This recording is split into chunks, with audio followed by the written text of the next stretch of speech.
From the mountains of central British Columbia to you listening around the world, this, my friends, is Spaced Out Radio. Hope you had a great weekend and a day and night. I am your host, Dave Scott, hanging out in the captain's chair of SOR headquarters. Thank you so much for tuning us in. We welcome you to tonight's show, including Kingdom of Nye Radio and Revolution Radio. If you want to take a listen to our archives, they are free at youtube.com/Spaced Out Radio. Just do me the favor, hit that subscribe button. Our website is spacedoutradio.com, where you can read up on Captain Shirk's SOR Newswire, listen to the show live, the Gavinator. This week we'll have new features for you on the site. Tonight's show is brought to you by the Mighty Moose Beard Oil Company. It's 100% Canadian, 100% natural, taking care of beards around the world.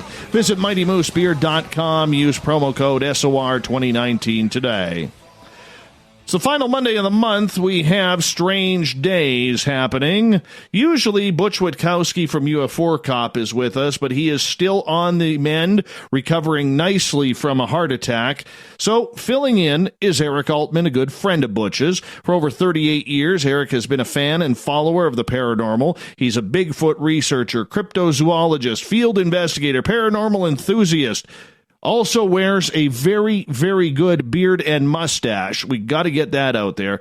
But Erik's also out seeking out the monsters that people come in contact with. He has traveled around the United States to various locations, events, and conferences, lecturing on his 21 years of investigation. Tonight, Erik breaks down some of the creepy paranormal and monster stories he's dealt with and that have been recorded out of Pennsylvania's Chestnut Ridge. Then at the bottom of hour number 3, I will bring you the SOR Newswire, brought to you by Paranoia Magazine. Erik Altman, good friend of this show. How you doing? I'm well, sir. How are you doing, Dave? Doing very well. Tonight's a Butch night. You're a good friend of Butch's. I know you're talking to him great. Why don't you give us a little update on how Butch is doing with his health for our audience, because I get a lot of questions on this. Yeah, I got some pretty big shoes to fill tonight since Butch isn't able to be here. But I was able to talk to him through social media this past week, and he's doing better. He still has a long way to go, but still as ornery as ever. And he's going to get there. It's just going to take some time, but he hopes to be back with us in the next couple of weeks. He made 6 to 8 weeks, he said, recovery time, and he's improving, but it's going to be a long road for him. Well, you know what? He's too ornery and too angry to die. You know, the devil probably looked at him in the eyes and said, yeah, we don't want any of that. And heaven was just like, yeah, you're not ready to come here. You need to learn some more. You know, that's the way I look at Butch. I even told him that when I talked to him last. And he just started laughing. He goes, you know, Dave, you're probably right. He goes, I just got to figure this crap out beforehand. Yeah, he is one of a kind and a thorough researcher, investigator, good friend, and we want to send him continued well wishes for him to get better. And he's on the mend, like I said. It's just going to take a little bit of time for him to get back on his feet and get back on the radio with you. And Strange Days will be up and running again before you know it. Well, just so you know, when Butch comes back, that doesn't mean that you disappear into the sunset. We're going to have you on every now and again just to give us an update of what you're working on, too. Well, I appreciate that. It's never dull in Pennsylvania, that's for sure, especially western Pennsylvania. There's been some really strange things going on here, and it keeps me busy with not only the Bigfoot reports, but working with Stan Gordon, a longtime UFO and Bigfoot researcher. He and I share information on the phone, and we talk about the latest cases. There's been some really intriguing low-level UFO sightings that have taken place, and there's just so much that we can talk about tonight as far as the Chestnut Ridge goes, and it just keeps me busy all the time. Before we get started, we have new listeners tuning in for the first time every single night. And there may be people out there, Erik, who may not know who you are or what your investigations are all about. How did you get started in this field, and why has it become such a passion for you? Well, I got started investigating in 1997, so I've been field investigating and researching for just a little over 22 years now, but I've had an interest in the paranormal, Bigfoot, ufology, anything strange, unusual, unsolved mysteries for going on 39 years now. And that began when I was about 10 years old. I always had an interest in monster movies, sci-fi movies, horror things, that kind of thing. And I found a couple of classic Bigfoot films that were being shown on our local TV network. Those were, of course, Legend of Boggy Creek and Creature from Black Lake. And they really kind of sparked my interest in the whole Bigfoot phenomenon. And I was also growing up in an area that was a hotbed for Bigfoot sightings, especially in the 1970s. So when I went to the library, you can imagine my surprise when I found there were newspaper articles that were reporting sightings and encounters of Bigfoot and hairy creatures and strange UFOs that were literally taking place in my hometown, miles from my home where I was growing up. So that really put a passion into me to try to find out what was going on. And I began to educate myself from that point forward, studying the newspaper articles, reading books, following the work of my mentor and dear friend Stan Gordon. He's a local UFO Bigfoot researcher that's nationally known, especially for his work on Kecksburg. But I spent a lot of time educating myself, getting to know the subjects as thoroughly as I could, especially the Bigfoot phenomenon. And like I said, I finally jumped into things in 1997.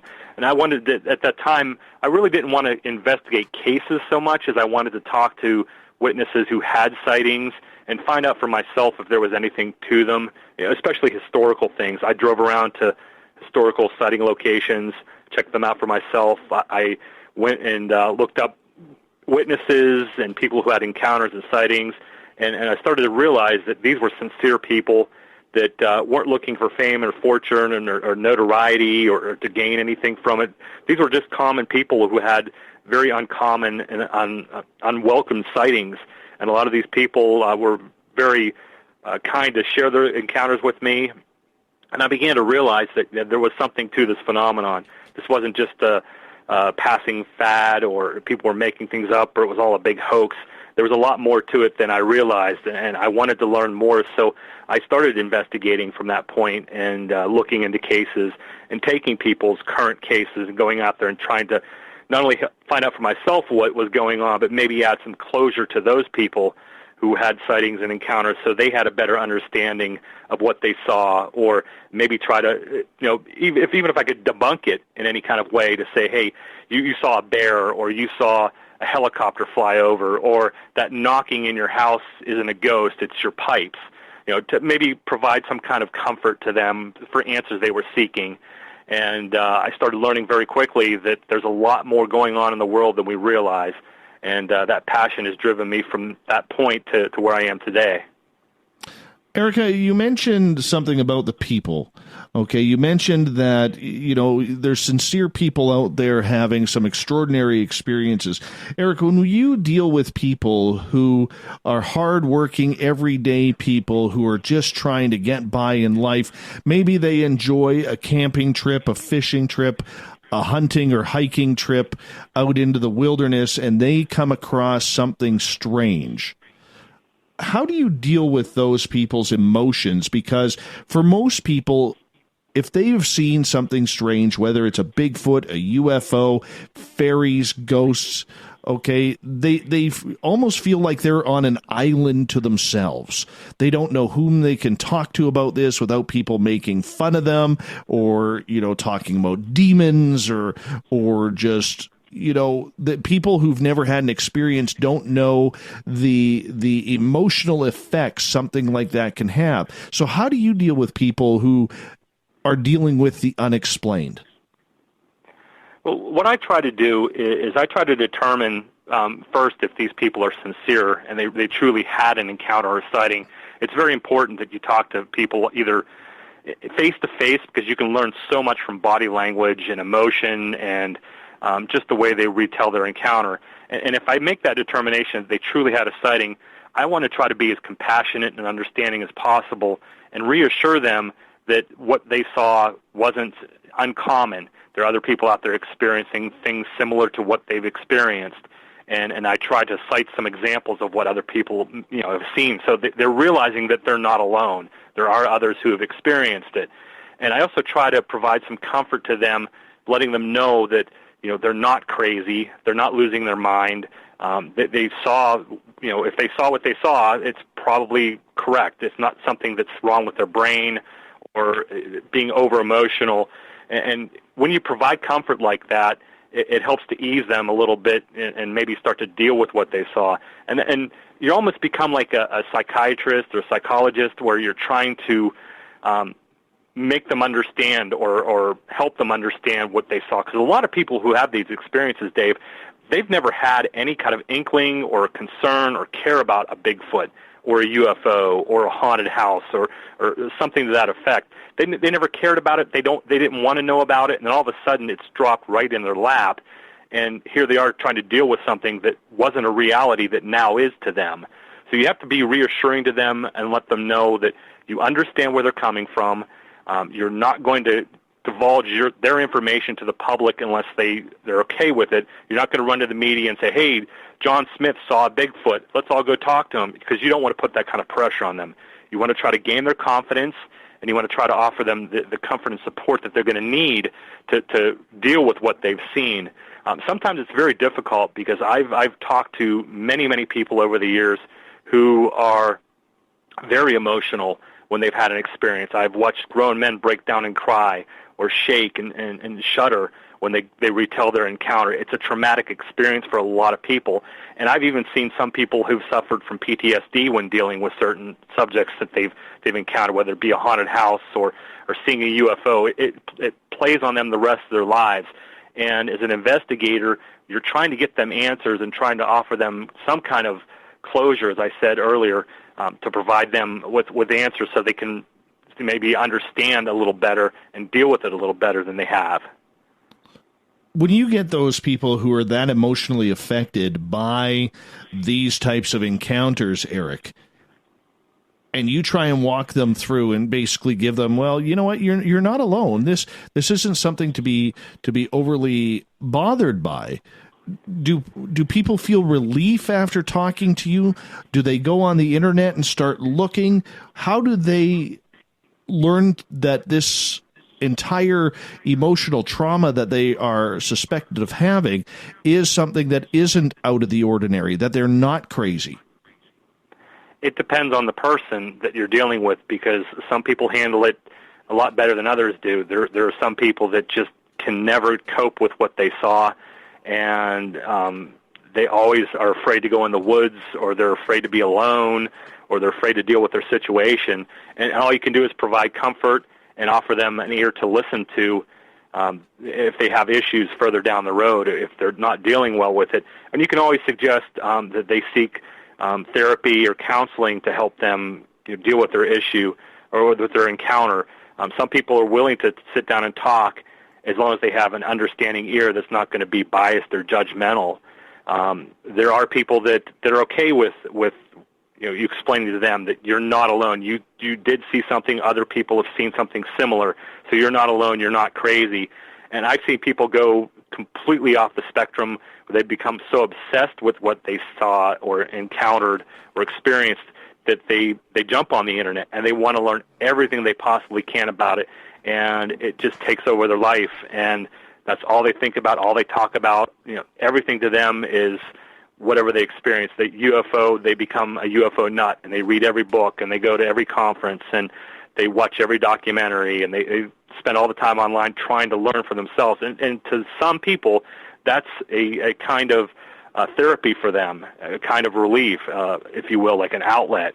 And I've seen it happen to a lot of people, especially with Bigfoot witnesses. Never had an interest in it. They see it, have a sighting, or they find tracks, or have something roar at them in the woods, and they become obsessed. And then I get phone calls and text messages from people all the time saying, guess what happened this week? Guess what happened that week? And as a researcher and investigator, I try to be as compassionate as I can and as understanding as I can and let them tell me what they're experiencing. Unfortunately, there are a few of those out there, a few people out there that become so obsessed that everything becomes Bigfoot or a UFO or a haunted house. And you've got to try to wear kid gloves, if you will, with those kinds of folks, because you don't want to upset them. You don't want to anger them or cause any kind of more traumatic stress that they don't need. you want to provide as much comfort as you can for those people, but you also have to be honest with them and saying, okay, look, that knock in the woods was a tree branch that fell. It was an old rotted tree. It's not a Bigfoot. That howl you heard in the woods was a coyote. It wasn't a Bigfoot. So they're not constantly panicking or constantly being overstressed at everything they hear or see.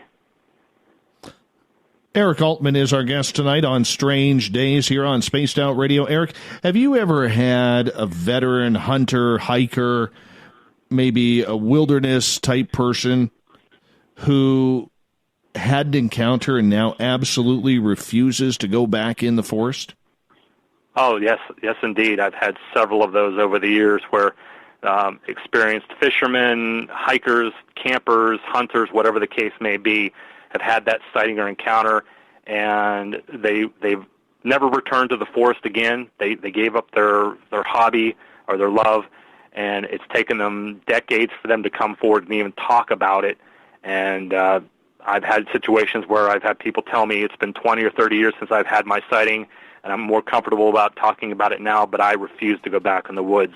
That's happened quite a lot, actually, and I can understand, especially for those hunters and fishermen, trappers, outdoorsmen, that have had an experience where all their life they've been spending all that time out in the forest and never had an encounter, never had an experience, and truthfully never believed in the subject until, like I said earlier, it was dropped right in their lap, and now they've got to deal with it.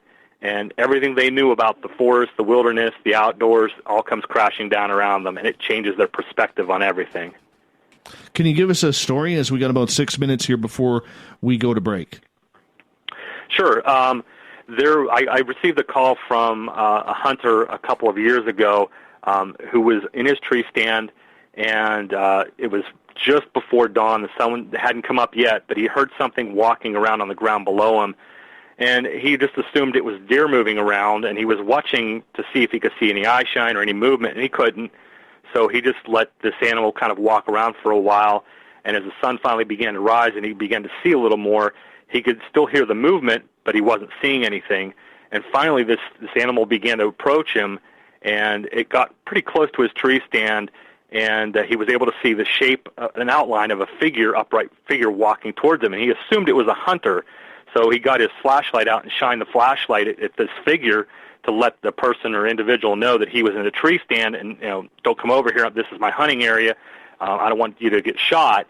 And when he hit the flashlight on this individual, it wasn't an individual. It wasn't a person, another hunter. It was this upright, hair-covered creature. And the guy in the tree stand just freaked out. He almost fell off his little stool he was sitting on, his bucket, and he just was overwhelmed. He couldn't believe what he was seeing. And this thing just stopped in its tracks. He got back up again, put the flashlight on it again, and it just stared at him for a few seconds and turned and quickly ran off into the forest. It never did anything aggressive or any kind of made any threatening kind of movements towards him, but it was just the presence of it and him seeing it and not knowing what it was and not believing it.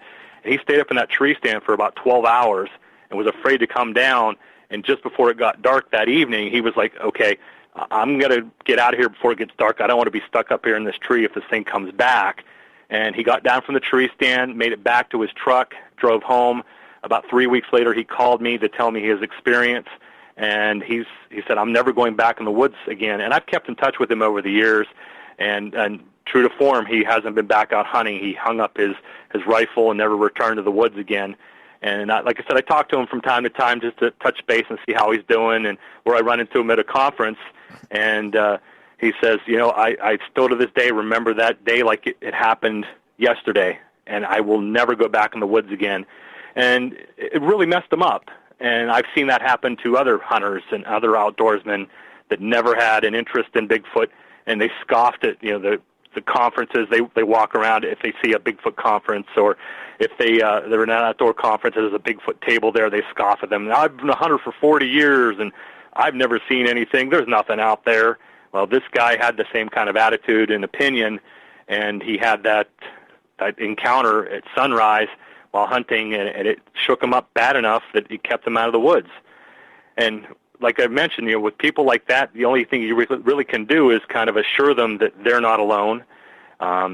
you can't assure them that the creatures aren't aggressive and aren't going to hurt him, but you can let him know that the majority of the reports that we receive are of a passive nature, where the creature turns and flees the other way. So that kind of gives them a little bit of comfort, but you can never really help people that just refuse to go back in the woods. You can only offer them comfort and an ear and tell them they're not alone. This stuff's going on. You've got to, if you don't want to go back in the woods, that's your call. If it helps you and it helps you to deal with the situation, then that's what you got to do. But it does happen, Dave. Unfortunately, that does happen to a lot of people who give up their hobbies of fishing, hunting, trapping, or spending time outdoors. I had a ghost tour this past weekend at the local museum where I help raise money for it. And I had this gentleman in our room, and I thought I had taken... Usually what I try and do is I try and take a lot of the tension off of my other two ghost tour people, Mark and Tara. And I usually try and bring the skeptics with me. So I had this one group. It was filled with older people that just looked very skeptical. Boy, was I wrong. So this one gentleman, I kind of looked at him and I said, so are you a skeptic? He goes, no. And his wife says, oh, tell him the story. And he goes, no, this guy won't believe me. I don't know this guy. He's not going to believe me. And I finally said to him, I said, look, as a fellow weirdo, I will totally believe you. What happened? And he starts telling this story that back in 1974, him and his buddy went on a little fishing trip. They went camping near Whistler, British Columbia. And they were the only two around the lake. And it was the middle of the night.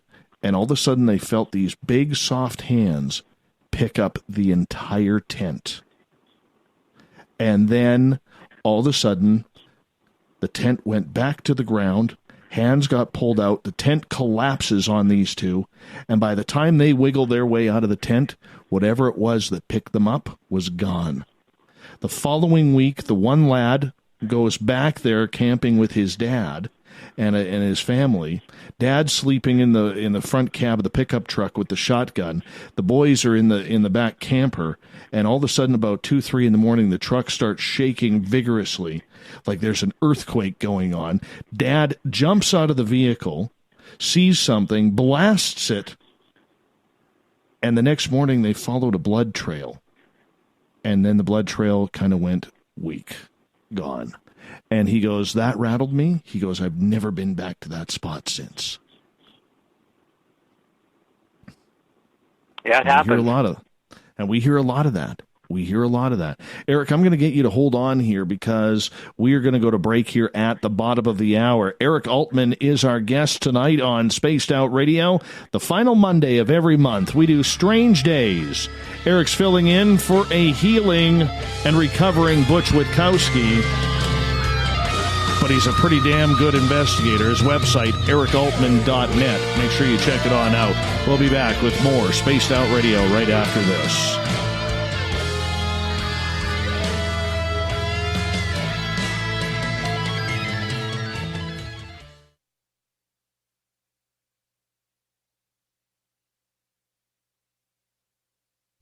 Hey, Spaced Out Radio listeners, it's Dave Scott.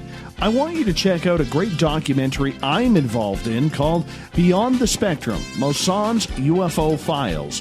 Directed by Darcy Weir, the film follows Jaime Mosson's journey for mainstream journalistic truth in ufology in Mexico. Beyond the Spectrum can be found on Amazon Prime. If you're a member, watch it free. It's worth the watch.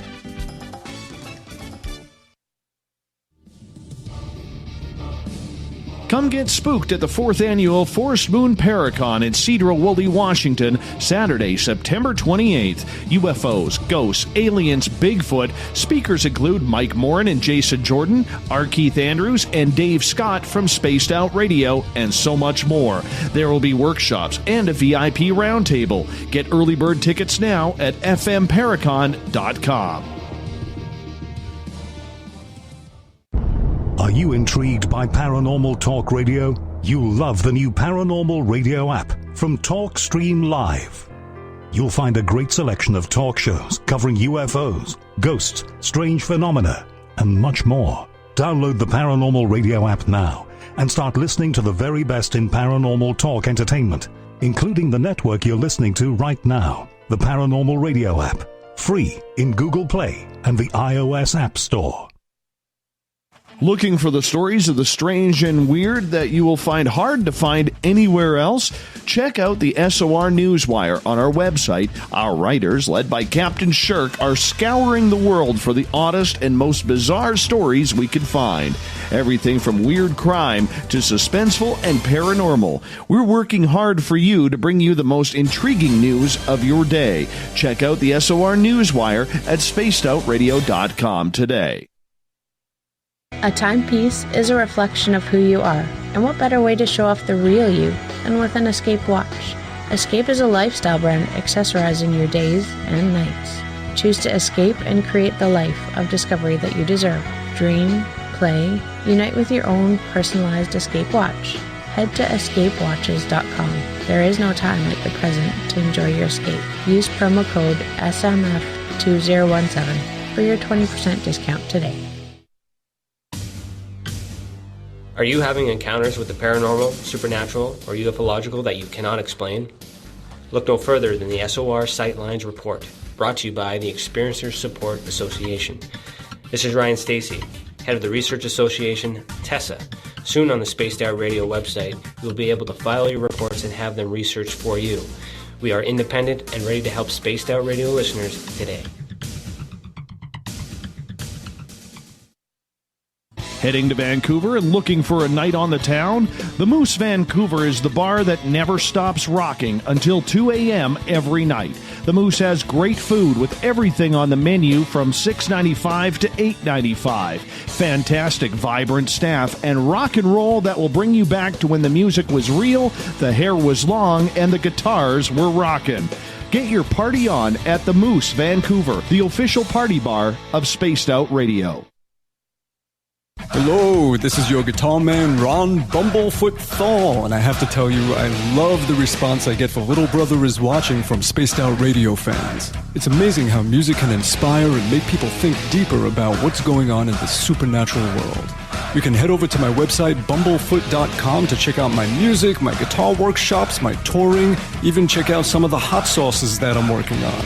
And make sure you keep on listening, because with Spaced Out Radio, you know Little Brother is watching. Every night on Spaced Out Radio, we have places for you to hang out. Hi, this is Carl. Join our SOR Space Travelers group on Facebook for live chat. On Twitter, using hashtag Spaced Out Radio. You can also join us in our Spreaker chat room. Check us out on Instagram at Dave Scott SOR.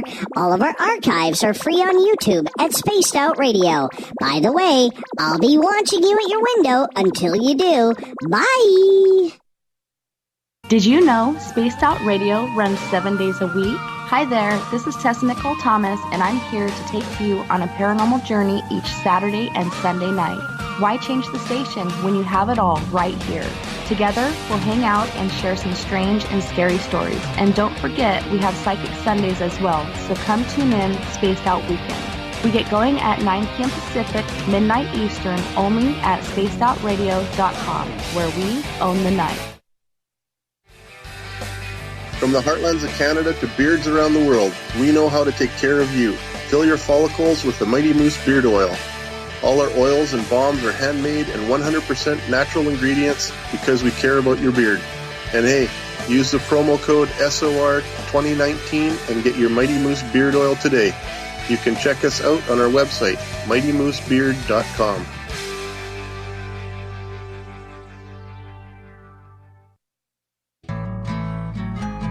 Looking for a place to advertise at a very reasonable cost?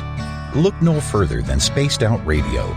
SpacedOutRadio.com has an advertising tab that you can click to check out our daily, weekly, and monthly packages to play on the radio, or our website including social media. From commercial spots to banners, we have it all. Check out our competitive pricing today. Coming soon to our website, spacedoutradio.com, is the SOR Space Travelers Club. For For just $5 a month, you can get into a private area on our site where you can hang with other listeners in our chat room, post in our forum, and check out a bunch of exclusive content and store that won't be found anywhere else, including a nightly after-show party with Dave. It's going to be the best $5 a month you're going to spend. The SOR Space Travelers, only at spacedoutradio.com.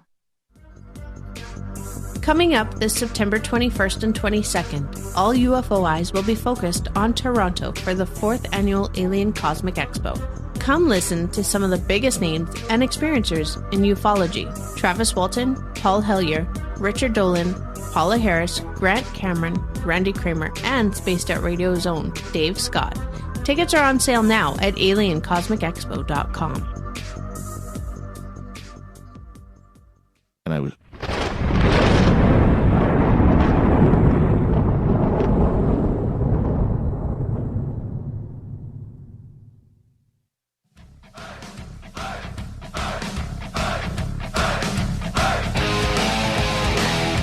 Welcome back to the second half hour of Spaced Out Radio tonight.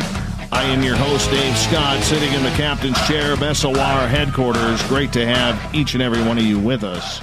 Reminder that if you've missed portions of this show or others, you can always check out our free archives at youtube.com/Spaced Out Radio. Just do me the favor, hit that subscribe button. Our website is spacedoutradio.com, where you can read up on Captain Shirk's SOR Newswire, listen to the show live. The Gavinator will have new features coming very, very soon. Tonight, it's Strange Days. It happens the final Monday of the month. Filling in for an ailing but recovering Butch Witkowski is Erik Altman, and his website is erikaltman.net. If you want to check it out, I highly suggest you do. Erik, welcome back. Thanks for having me, Dave. Now, I've been to Pennsylvania a few times, 3 or 4 times in my life, and I have to tell you, it's a cool place, a very beautiful area of Pennsylvania. It really is. I never expected when I first went there that there was that many trees, that many forests. I mean, coming from the West Coast, you just don't expect it on the East. You think everything is highways and concrete. But nonetheless, there is a multitude of strangeness happening there. And I first heard the words of Chestnut Creek about 5 years ago from the crypto guru Ronald Murphy when he appeared on this show for the first time. And to this day, when him and I talk privately, and I know you and Ron are good friends as well, he always will mention Chestnut Ridge. What makes this place so eerie? Where do I begin? The Chestnut Ridge is the western furthest ridge of the Appalachian Mountain Range. They call it the Allegheny Mountains, but it's the furthest west ridge, and it's 100 miles long, about 10 to 15 miles wide, and it runs from Indiana County, and it finally settles into West Virginia near Preston County, West Virginia. And the Chestnut Ridge, the only way to really describe the Chestnut Ridge is a potpourri of the paranormal. Everything that you could possibly think that would go on somewhere goes on this ridge. It's something I consider to be like a window area for the strange and unusual, because you have UFO sightings that are still rampant today. We had one just a couple of weeks ago, and I'll talk about that case. That's really fascinating, low-level UFO case. We have cryptid sightings. Bigfoot, of course, the king of the cryptids, is predominantly seen all throughout the Chestnut Ridge and southwestern Pennsylvania. But we have other cryptid sightings, such as the thunderbirds, the large cats, these black cats or mountain lions that are supposed to be extinct in Pennsylvania are seen. There are some other creatures that just they defy explanation. Haunted locations. The Chestnut Ridge is riddled with haunted locations, especially in the southern portion of the ridge. And it's a field investigator's dream, to be honest with you. Those who are into the phenomenon, those who research the phenomenon, this is the place to be in Pennsylvania if you're looking for strange and unusual, because it happens. And it's not just something that happens and goes away. This has been going on for a long, long time, and it continues right up to this very day. We get reports from people in the Chestnut Ridge. It's a fascinating place. Some of it is very rural, and mysterious, dark, very secluded. And there's scattered little villages along the Chestnut Ridge, which include Blairsville, Latrobe, Ligonier, Connellsville, Uniontown, Mount Pleasant, Kecksburg, with the famous Kecksburg crash that occurred in 1965. There's all these little villages that dot and fill the Chestnut Ridge, but there's also a lot of wilderness, caves, valleys, mountainous regions, forest, acres and acres of state forest land. So there's a lot to the Chestnut Ridge. As a matter of fact, in the late 1980s, Philadelphia Inquirer reporter wrote an article on the Chestnut Ridge and all its strange phenomenon, and she eloquently put it that the Chestnut Ridge is the twilight zone of Pennsylvania. Interesting. Is there some sort of energy vortex that you believe is causing this? Well, it's hard to say. A lot of people think that there might be something going on, a portal or a window to the unknown. I'm not sure if there is or not. We do tend to find that the majority of UFO sightings or cryptid sightings, especially Bigfoot, seem to take place around power sources, whether they be electrical substations, cell phone towers, gas well lines, or power lines.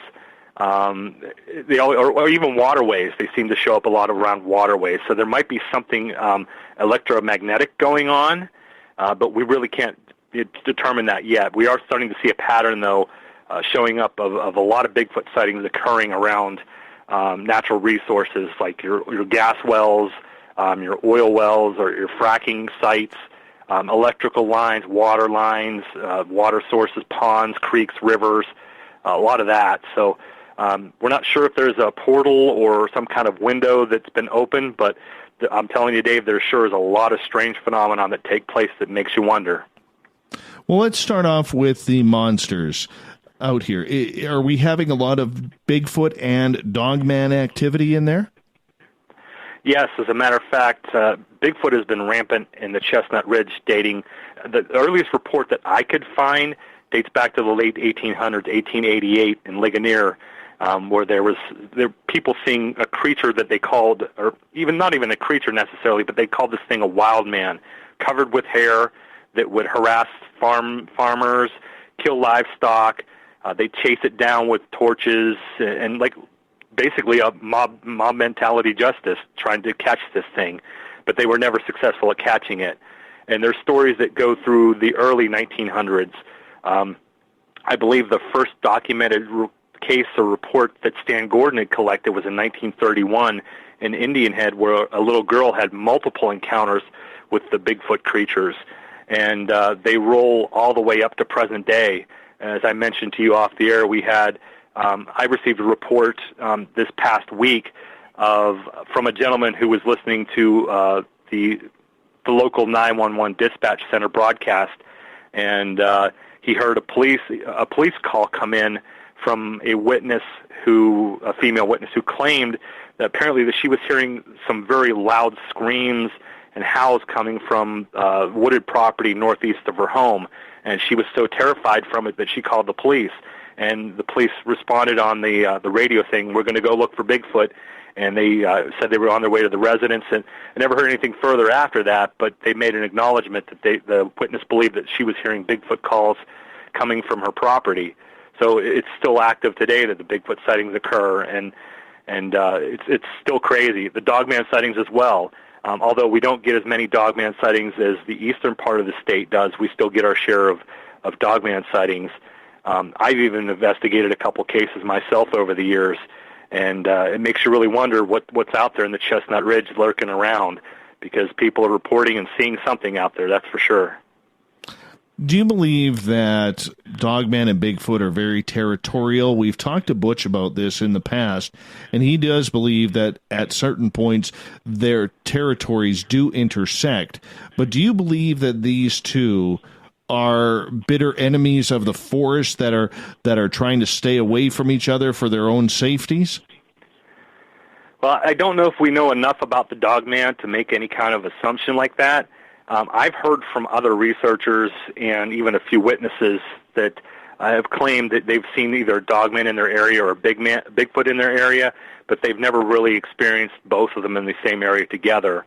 I don't know, honestly, if they can coexist or do coexist, but I know that we're getting some Dogman reports in areas where there have been Bigfoot sightings in the past. And my thinking is if these creatures actually do exist, they're probably fighting for the top spot of alpha male in that area, alpha creature, if you will, in that area.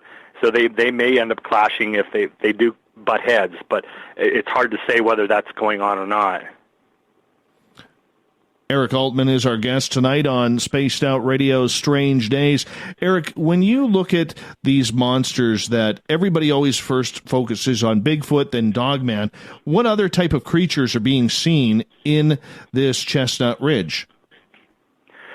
Here's a really interesting case I want to share with you that I'm still puzzled by and baffled by. And this didn't happen exactly at the Chestnut Ridge, but not far from the Chestnut Ridge. And it happened in 2011. A gentleman was driving home from work. He's a mechanic, and coming home late from work one night. As he's driving along, he sees a figure shuffling alongside the roadway, and he puts his high beams on thinking, okay, well, maybe it's somebody who's out for a late-night walk or hitchhiker or whatever. And as he gets closer, he notices this isn't a figure of a person, but a very tall, winged-like entity that's walking on two legs, and it crosses the road in front of his vehicle and walks underneath its head just passing a stop sign. And we know the stop signs are pretty high up. They're usually about 7 to 8 feet in height. And this thing was actually towering over the stop sign. But it was some kind of gargoyle-looking thing, which it ended up earning the name the Butler gargoyle. And he got a pretty good look at it. He said it had wings that were tightly packed on its back, like tightly pulled in. And he saw this thing shuffling, and it walked off into the darkness. And it literally scared the hell out of him when he saw it, and he reported that to Stan, to myself, and to several other researchers as well who followed up. And that thing has been seen around the Butler area on multiple occasions. They call it the Butler gargoyle because it does quite resemble a gargoyle-looking creature, and no one can figure out where it's come from or where it goes, but it does make an appearance from time to time. That would be freaky. Gargoyles, gnomes. Well, I'm one with the gnomes now, so I got to be careful there. Sprites, fairies. There seems to be everything that is a cryptid investigator's dream going into this place. Is the action in that area centralized in one place, or is it kind of spread out over the entire Appalachian Trail? It's centered. When it comes to the Chestnut Ridge, it seems centralized to the Chestnut Ridge itself. In the northern part of the ridge, in the Derry Township area, even going into the 1970s, there was a huge flap of creature sightings, Bigfoot sightings mainly, that rolled from 1973 into 74 and 75, where there were literally hundreds of people reporting seeing these cryptids.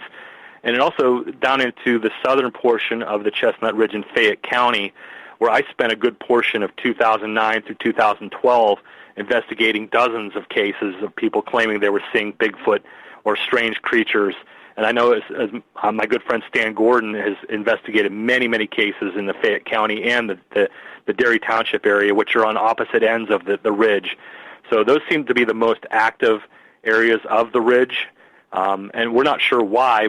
I'm thinking possibly these creatures may move north and south on the ridge, and it may have to do something with the fracking that's going on. As people are starting to encroach into the forest, they might be pushing these creatures either further south or further north, depending on where the fracking site's popping up at. But that's just a guess on my part. But those two areas seem to be the most active on the ridge as far as creature sightings are concerned. Westmoreland County, of course, being the most active of all of it, and that's almost the northern part of the Chestnut Ridge. Is there military activity around there? Well, it's funny that you mentioned that because I was just talking with Stan about this the other day. We were talking about the possibility of the military being involved, and he said he's heard rumors of military being involved and active on the ridge. We know that there's a military base on the eastern side of the ridge in Johnstown, in the Johnstown area, where they fly helicopters, the big black the Hueys and the twin rotor copters, and they're seen quite frequently flying around doing test flights and missions and stuff like that.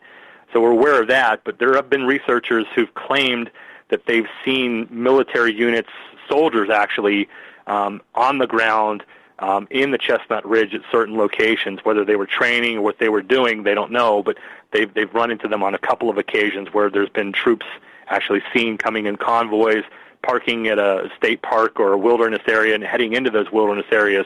And I don't know if it was to train or if it was they were looking for something else, something in particular, but there have been several researchers I've talked to in the past that have said they've encountered those military individuals. It's kind of weird how a lot of these strange creatures seem to happen near training facilities or military bases.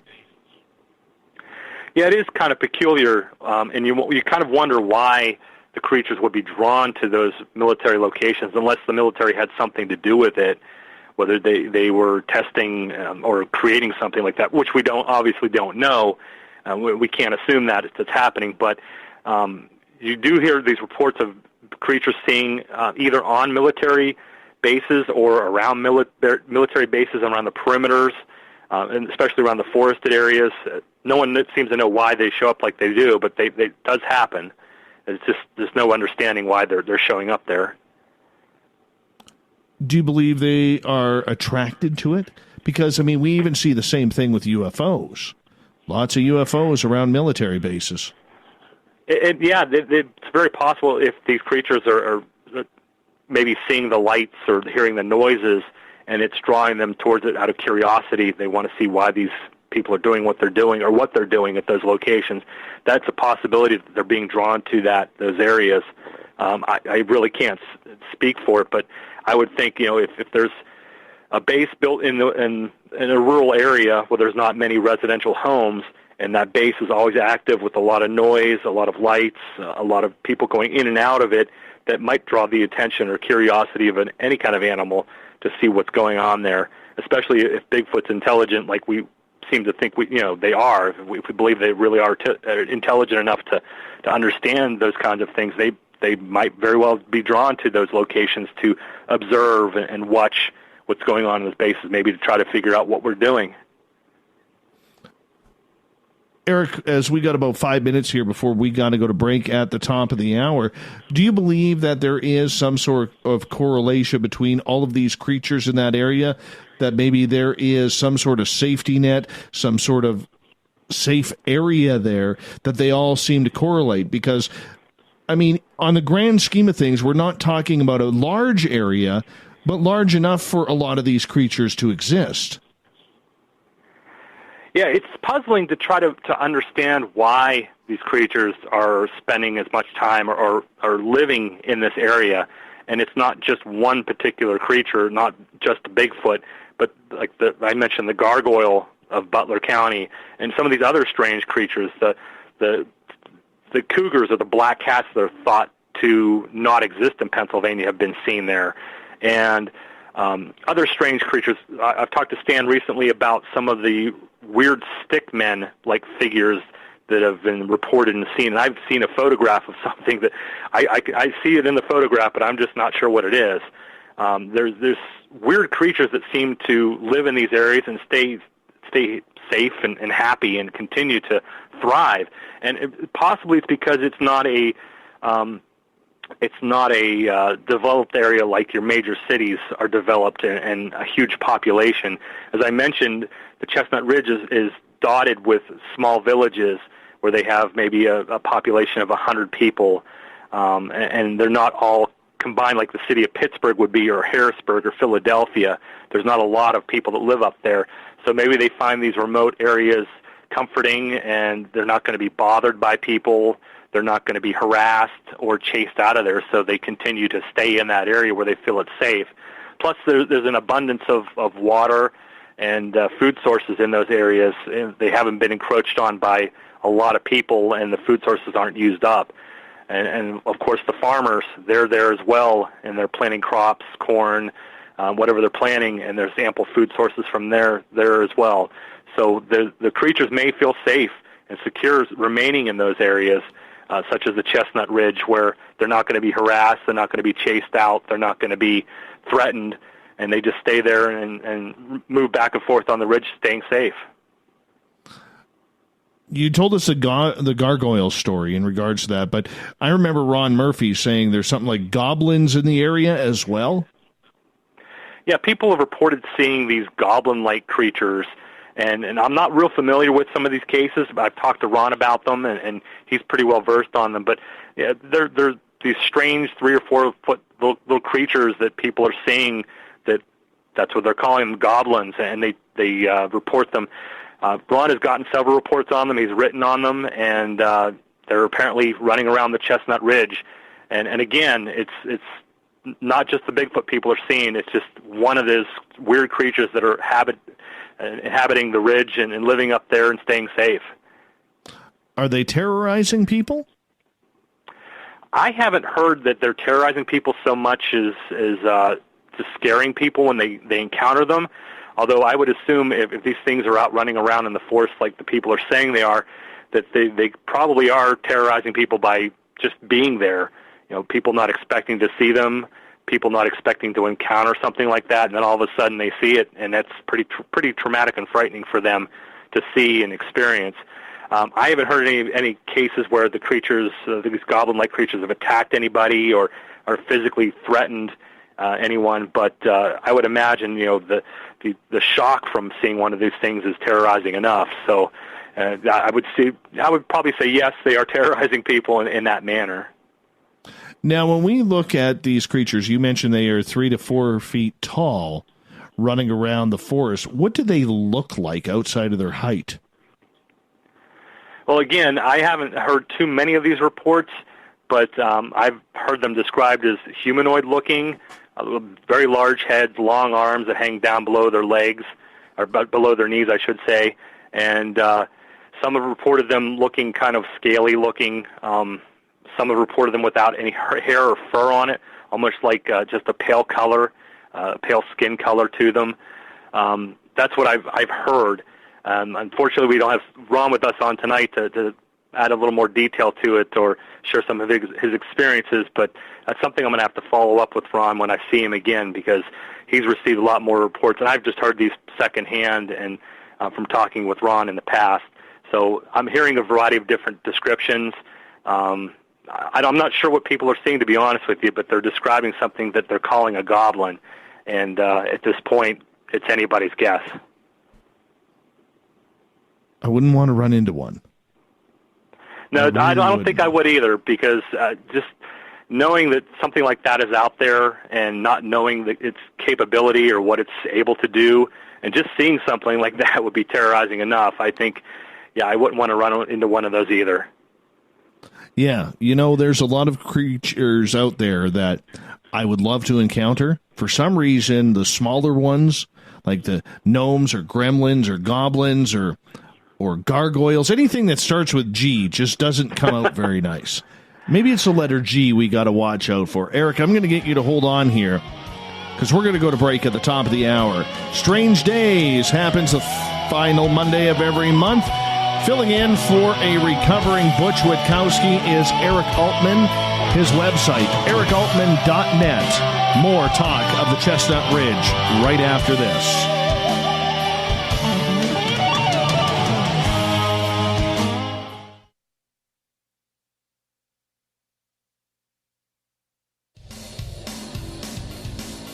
We all know on Spaced Out Radio we love a good beard and mustache, so why not take care of your facial hair with Mighty Moose Beard Oil? Made in Canada, we're taking care of beards and stashes around the world. We use 100% natural ingredients with our oils and balms to make your whiskers feel silky smooth. Use promo code SOR2019 at MightyMooseBeard.com today.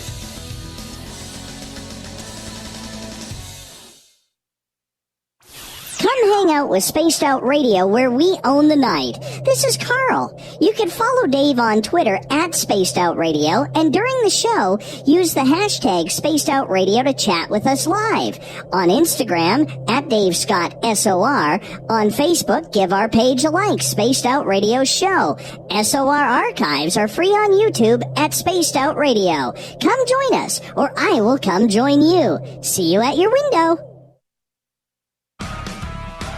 Get your horns up with me on Spaced Out Radio. This is Ron Bumblefoot Thal. Come tune in to SOR, where you can hear me rock out with Little Brother is Watching, the official theme song of Spaced Out Radio. And then come on over to bumblefoot.com, where you can find out about my tour schedule, my music, and everything else. Bumblefoot.com keeps you up to date on what I'm doing and the best way to stay in touch with my music and music camps. Sign up for my newsletter at bumblefoot.com, and remember, Little Brother is watching. Canada's largest UFO conference is ready to roll in Toronto this September 21st and 22nd at the Alien Cosmic Expo. This year is about the experience. Listen to the stories of Dave Scott, Travis Walton, Paula Harris, Grant Cameron, Ryan Stacey, Richard Dolan, Leslie Mitchell-Clark, and more. Get your tickets now at aliencosmicexpo.com.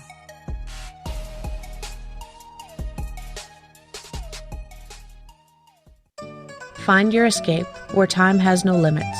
It's about living today and cherishing the heritage of yesterday. A spirit of adventure for what is new with the nostalgia of the past. Your timepiece is a reflection of who you are. Life surrounded by beauty from the world around us to the soul within.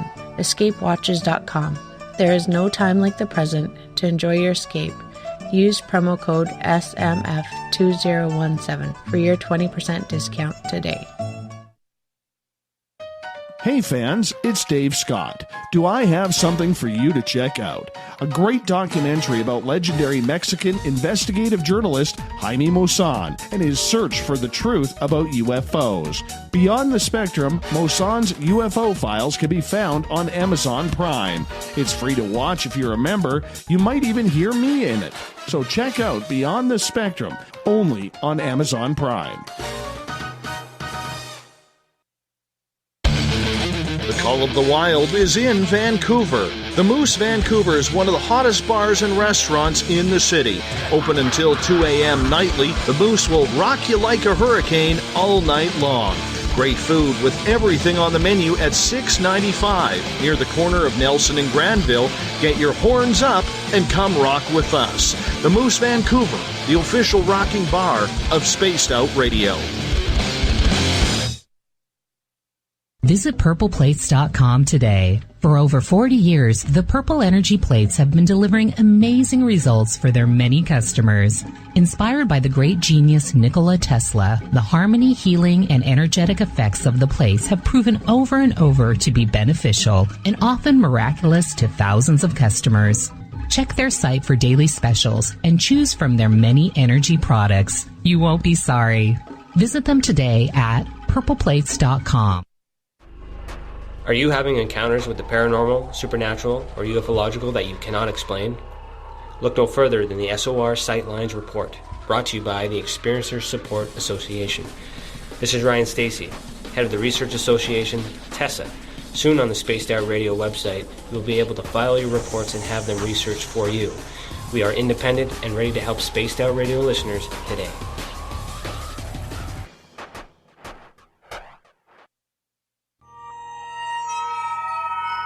You hear footsteps in the empty room above you.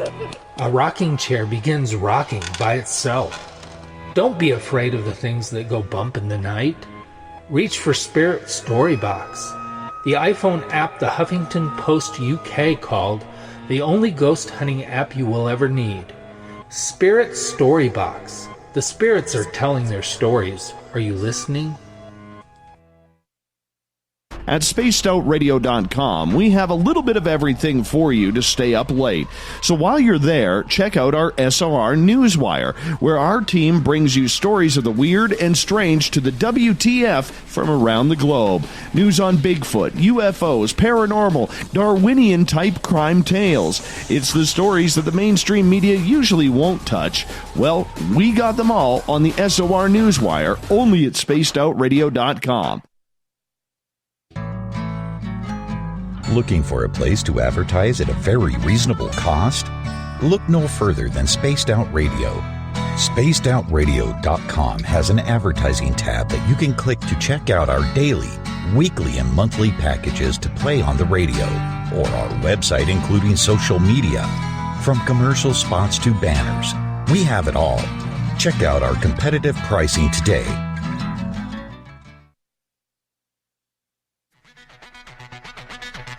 Come get spooked at the 4th Annual Forest Moon Paracon in Cedar-Woolley, Washington, Saturday, September 28th.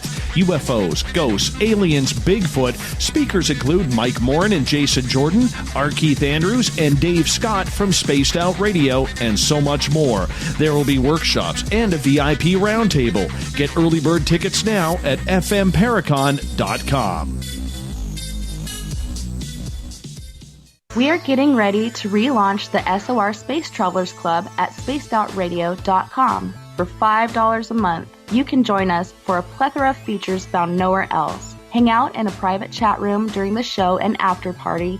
You can check out some exclusive content and a store specifically for you, as well as a private listener forum where you can post your thoughts, stories, and pictures. The SOR Space Travelers Club, coming soon to spacedoutradio.com.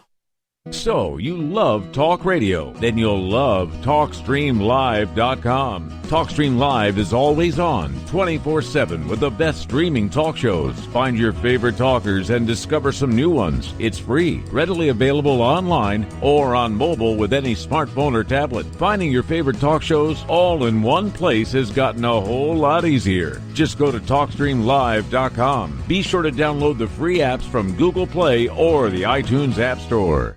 The freedom to post what you want, when you want. That's the social media freedom you need. Social Media Freedom is the free app in your app store. No need to worry about going to jail or being shadow banned any longer. It's the freedom to say what you feel. The freedom to know Big Brother isn't watching. It's the way social media is supposed to be. Social Media Freedom. It's time to set yourself free. Download from your app store today. You're listening to Spaced Out Radio with Dave Scott. Follow Dave on Twitter at Spaced Out Radio and on Facebook, Spaced Out Radio Show. Welcome back to hour number 2 of Spaced Out Radio. Tonight, I am your host, Dave Scott. Thank you so much for joining us. Hi to everyone listening in on our terrestrial affiliates in Dangerfield, Texas, KDNF, AM 1560. KDUN, AM 1030 in Reedsport, Oregon. Down in Ridgecrest, California, KZFX 93.7 FM. WQEE 99.1 FM in Newnan, Georgia. And down in New Orleans, UPRN 107.7 FM. On the digital side, hi to everyone listening in on Kingdom of Nye Radio and Revolution Radio. Great to have you with us. Don't forget, you can check out all of our archives for free at youtube.com/Spaced Out Radio. Just do me the favor, hit that subscribe button. The Desert Clam has set the password for tonight in the SOR Space Travelers Club. Whiskerine. Whiskerine is your password. Make sure you use it wisely, Space Travelers, as the Clam sets the password each and every night right here on Spaced Out Radio. Our website is spacedoutradio.com, where soon we will have a plethora of features for you. The Gavinator will get them up this week, but you can read up on Captain Shirk's SOR Newswire. You can also listen to the show live. We got more coming very, very soon. The final Monday of the month, we have Strange Days. Filling in for a recovering Butch Witkowski from UFO Cop is investigator out of Pennsylvania, and it is Erik Altman joining us tonight. ErikAltman.net is his website, and right before the break, we were talking about the Chestnut Ridge. We're going to continue on the strange and weird of Chestnut Ridge right now. Erik, has there ever been any UFO sightings around there? Oh my, yes. That's a UFO sighting is an understatement. There have been hundreds of reported sightings of UFOs around the Chestnut Ridge. That seems to be a commonplace up there. And some of the most strangest UFO sightings that I've ever read about or have had the chance to study and research. Of course, we know about the famous Kecksburg crash of 1965 when a large something came down in a wooded area outside of Kecksburg. and supposedly the military was involved. They hauled some kind of acorn-shaped object out of the forest there, where it crash-landed on a flatbed truck under a tarp, and that's probably the most famous of the UFO sightings that took place in Kecksburg. But there's been some really doozies over the years, that are head-scratchers, if you will, and especially low-level sightings where people have unmistakably seen a craft that they've never seen before. It was not a plane or a helicopter, a blimp, a dirigible, a drone, nothing like that. And there's been a lot of those cases, especially recently in the Chestnut Ridge. My good friend Stan Gordon keeps me abreast of all the UFO sightings, being that he's predominantly a UFO researcher. And he shared one with me recently that took place at the beginning of June. Dave, it's one of the stranger reports that I've heard about, and I have not had a chance to talk with the witnesses, but I have talked with Stan in detail about this report, and it's a real head-scratcher what these folks saw, and it apparently didn't only affect the eyewitnesses themselves, but it affected some of the local wildlife as well. And if you don't mind, I'd like to share that with you. Yeah, please. Our audience would love to hear it. All right, well, this happened on the evening of June 4th, and again, thanks to Stan Gordon giving him credit for the report. A couple was traveling near the small town of Youngstown, which is on the western side of the Chestnut Ridge, near a town called Latrobe in Westmoreland County. It was a very clear evening. The sky had visible stars in it, good visibility, and as they're driving along, the passenger yells out, "What are those lights in the sky?" As apparently she was reacting to seeing some lights in the distance as they were driving along. And she was confused about what she was seeing, because what appeared in front of her was a glass tube cylinder that had bright lights in it, and it seemed to be covered with almost like a smoke or a haze. And the cylinder seemed to be attached to a large V-shaped object with several rows of lights, different colored lights. And they ranged in red, blue, green, orange, and white. Now, the driver wasn't paying attention to the sky, obviously. He was watching the road, so he didn't see this at first. And he pulled over to the side of the road so he could get a better look at what the passenger was seeing. And he was amazed to see, when he looked up in the sky, approximately 80 to about 100 yards away, there was this thing hovering about 60 feet over the tree line, and it was a V shape, and it seemed to have these numerous rectangular-shaped white lights in it, and these lights would grow bright, and then they would dim out at times. And the driver estimated there could have been about 50 or more of these lights. And the object seemed to be about 40 to 50 feet in length, and it was just hovering there above the tree line. And he went on to say that the lights seemed to be, seemed to be 4 large, rounder lights that were strobing orange, blue, red, and green in color. And the brightest of these colors paled in comparison to the smaller rectangular white lights that he saw.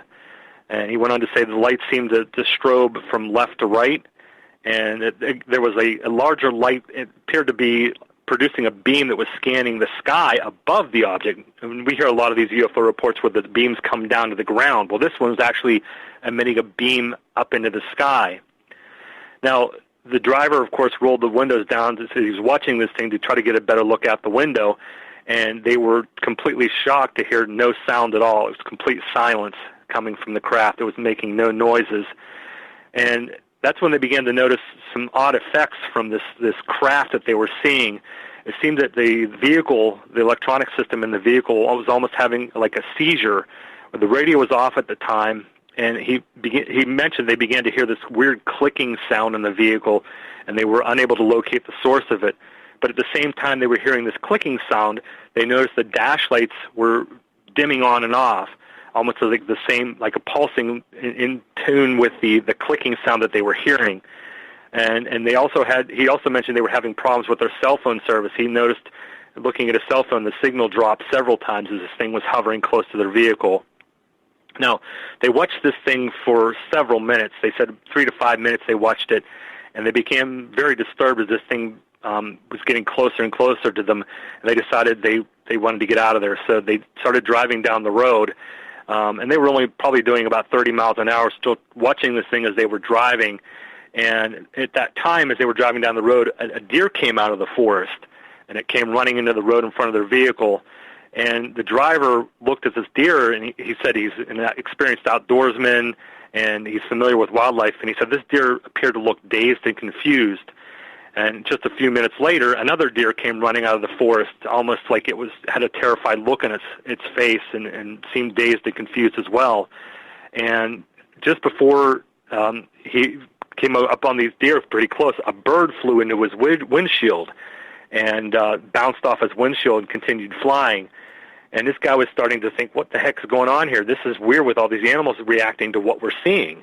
And if that's not weird enough, then he saw something that really kind of blew him away. The driver of the car claims that, again, he's an outdoorsman, he's experienced in the outdoors and seeing all kinds of different animals, but he claims that this animal came out of the forest about 7 feet in front of his vehicle, and he's certain that the animal he saw was a wolverine. Now, here in Pennsylvania, wolverines are not native to the area. There have been no wolverine reports around this area for as long as I know of. But he claims that this animal looked like a wolverine. It was about 4 feet in length from head to tail. It had brown hair with dark spots, white tufts of tan fur on it, and its mouth was open, showing its teeth before running off. He said the body was thicker than that of a fisher would have been, like a fisher cat. Fisher cats are pretty common around here, but This thing was bigger than a fisher cat. And he said he was dumbfounded, and they just continued quickly on home. And they were watching more deer as they were driving away, watching more deer coming out of the woods. And reading a statement from the driver, he commented, all the animals seemed confused and frightened. They were crossing the road as if to evade something that had scared them. I was in a state of amazement at what we encountered, and I'll never forget that strange night. So, yeah, that's one that's really a head-scratcher that not only affected their vehicle and it affected the two witnesses who were watching this, it disturbed them, but apparently it disturbed the wildlife that was forcing them out of the forest into the oncoming path of their car. It almost sounds like this creature, with those animals looking dazed and confused, and the wolverine, if that's what it was, not being native to the territory. To me, it sounds like this UFO was maybe dropping these creatures back off. I don't know. I guess that would be a possibility. Maybe perhaps it was emitting some kind of sound or electromagnetic field or something that was affecting these creatures. The wolverine, I can't explain. That's just not something that's common around Pennsylvania, around the East Coast. I know there's wolverine sighted in the West Coast, of course, the Pacific Northwest, but there's not been a wolverine sighting around this area as far back as I can recall. And as a matter of fact, I've never heard of a wolverine being seen in this area. Fisher cats, yes, and it's possible he misidentified a fisher cat, but as he described it, it doesn't sound like a fisher cat to me, Dave. I just don't know what to make of this particular case. Well, it is difficult when you get these creatures that are not native to certain areas and all of a sudden they're seen under strange circumstances. Was there any reports of alien activity in that area? No, not recently, and not according to these eyewitnesses. They just witnessed a craft in the sky that was hovering about 60 feet over the tree line that was moving towards them. And that's all they saw, other than the animals, and the animal reaction is the animals came out of the forest. I did not hear anything from Stan, and he hasn't written anything in his notes or followed up with me about any kind of alien encounters or alien sightings. Was that the only UFO seen in the area recently? There's been some recent UFO sightings in the area that have taken place, but nothing similar to this type of craft. We had a sighting in we've had several sightings over the past several months, but nothing that these are cylinder-shaped things or balls of light, red balls of light or metallic balls of light that have been seen, but nothing that has resembled this particular craft or design of craft with those kind of lights on. This is a very unique sighting that's taken place as of recent. This triangular boomerang type of craft, that almost sounds similar to what was seen in Phoenix during the Phoenix Lights. Yeah, the Phoenix Lights. If I recall, those lights were all one uniform color. They weren't multicolored formation that flew over, and but it does sound similar in shape, the V shape or boomerang type shape of craft. But that took place at night, so the people that witnessed that the majority of people that saw that only saw lights in the sky. They didn't see the outline of a craft, although there were people that reported seeing the outline of a very large V-shaped craft that slowly moved across the Arizona desert sky. This one that appeared in Pennsylvania, this is the first that I've read about a craft similar to this, but there have been V-shaped craft seen from time to time over the Chestnut Ridge in Pennsylvania. Were any military dispatched to this area? Not that I'm aware of, and talking with Stan, he has not heard of anything that was sent out there to follow up, or there was nothing seen, no helicopters, no airplanes or anything like that seen in the sky at the time this was seen, and I have not heard anything, nor has anyone that I'm aware of heard anything that was sent to investigate. Was there only the one eyewitness to this, or have other people seen this and come forward? At this point, there was only the two witnesses in the car that reported this that have come forward and shared what they saw, which I'm hoping, and I would suspect if this thing was as low as they claim it was and hovering in that area, it's a not a very vast populated area, but there's a pretty decent-sized population out that way. I would think others would have seen it or have reported it by now, but maybe perhaps they're just too reluctant to come forward or too frightened about what they saw to share their experience. At this point, all we have is the two eyewitnesses who reported this to Stan, and Stan sharing the report with me. Oh, wow. What was the reaction of these two people? Were they ever going back to the area? Did it freak them out that much where they just didn't feel comfortable in even really bringing this up, but decided to figure out what was going on? Well, from their reactions, especially in the car, they were quite disturbed by what they were seeing, and then seeing the animal reactions afterwards. There was no mention from the couple if they were going to return back to that area or not to follow up or to look into it further, but they shared that information that they were quite disturbed of what they were seeing, and then, of course, experiencing their car acting up almost like it was having a seizure, as they mentioned, the lights flickering and dimming and the clicking noise that they were hearing. And then lastly, seeing the animals, especially the wolverine, if that's what the guy truly saw, wasn't supposed to be there, that's completely out of the norm. So I think the whole situation pretty well shook them up, and I'm not sure that they're going to return to the area. Stan is keeping in touch with them, and I'm sure if future things develop, he'll pass the word on, and of course I will as well. Wow, that's quite the eyewitness account there. Quite the eyewitness account. And especially, I want to get back to the animals for a second. The animals that were witnessed. You mentioned that that Stan's report rated these animals as being dazed and confused, according to the witnesses. How many animals were we talking about here? One or two, or were we talking a multitude? Well, according to the witness, he first saw the first deer come across the roadway in front of his vehicle, and it looked stunned, dazed, and confused is his description. Then he saw a second one, and as they were leaving the area, he saw other deer coming out of the forest as well. He didn't mention in his report how many he saw in total, but we at least know there was more than two, because he described the first two creatures, the two deers that he saw that came out of the forest appearing to be stunned and dazed, and then he saw others as he drove off from the location.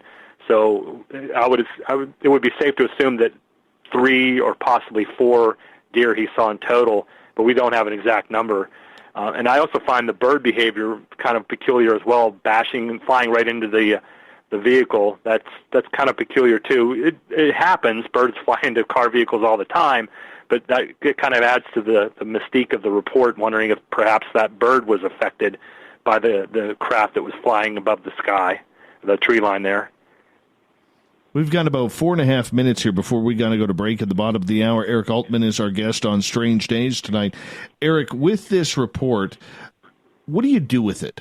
Like, when you get that report, something that is that detailed, do you just store it? Do you try and correlate it with other stories from the area? What do you do with it? Yeah, we kind of do both. We store it and we try to correlate it to some of the other sightings to see if there's any kind of connection, any kind of similar description, any kind of, especially with animal details like what's described in this, if there have been other cases where the animals appear to be affected. And I know there are cases I've read over the years in other locations across the country where there's been a UFO sighting, a close-range sighting that's affected animals, not necessarily deer or in this case a bird or wolverine, but domesticated animals and things like that have shown other kind of weird behaviors when these things are around. So to answer your question, yeah, we try to document as best we can, especially a detailed report like this, and then we look through the files that we have or are aware of to see if it matches any other craft or to see if anything similar was reported either recently or in the past that we can match it up with and see if there's similarities. And then we go back to those cases and see if we can talk to the witnesses if they have any new information that might help us with this new case. It helps to really kind of not necessarily sit on these kinds of cases, but to kind of leave them, stay where they're at. Don't close the case on it, leave it open, but go back to it and revisit it as, more information comes out. Who knows, we might have a future case down the road here where somebody sees something or another witness might come forward and share information with us, that they saw. There might be other witnesses who saw the same craft, and they might be able to share information that the first couple didn't, or details that they were missing. So it really helps to keep this case open, if you will, and hope for additional eyewitnesses to come forward or see if there's any kind of patterns that might develop. Now, these people who witnessed this event, as spectacular as it is, were they able to catch anything on film or any photographs with their phone? Surprisingly, no, and that's something that they did mention. They had a cell phone, and the driver mentioned the cell phone signal dropped several times, but they were so in awe of what they were seeing, they never thought once to take a picture or video the craft in the sky. They were just so stunned by what they were seeing and in awe of it. They never thought once to take a picture, which actually that happens quite frequently when you talk to eyewitnesses that say, oh my gosh, my camera was right on my passenger seat, or I had my camera in my hand, and I never thought once to take a picture or video what I was seeing, because it's one of those cases where it's not expected, and then boom, it's right in front of them, and they're so stunned by what's going on that they don't even think to react that way. And all the skeptics say, well, why didn't you take a picture or video? Well, put yourself in that person's shoes when you have something like that as detailed as what they saw happen to them and all the circumstances.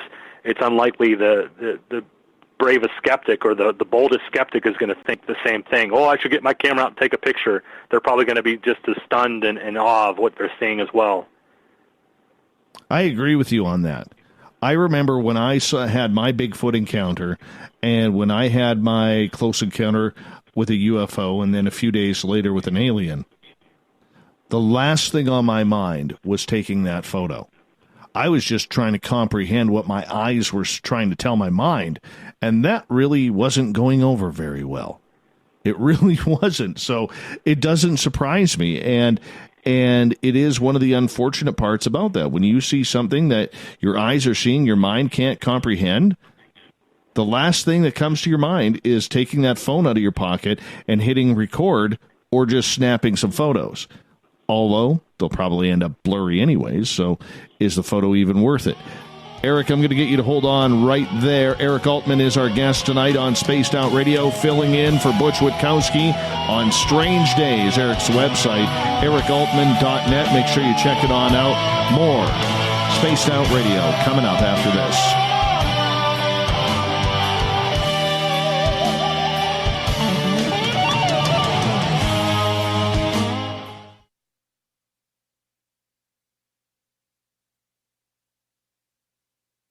Hey, Spaced Out Radio listeners, it's Dave Scott. I want you to check out a great documentary I'm involved in called Beyond the Spectrum, Mosson's UFO Files. Directed by Darcy Weir, the film follows Jaime Mosson's journey for mainstream journalistic truth in ufology in Mexico. Beyond the Spectrum can be found on Amazon Prime. If you're a member, watch it free. It's worth the watch.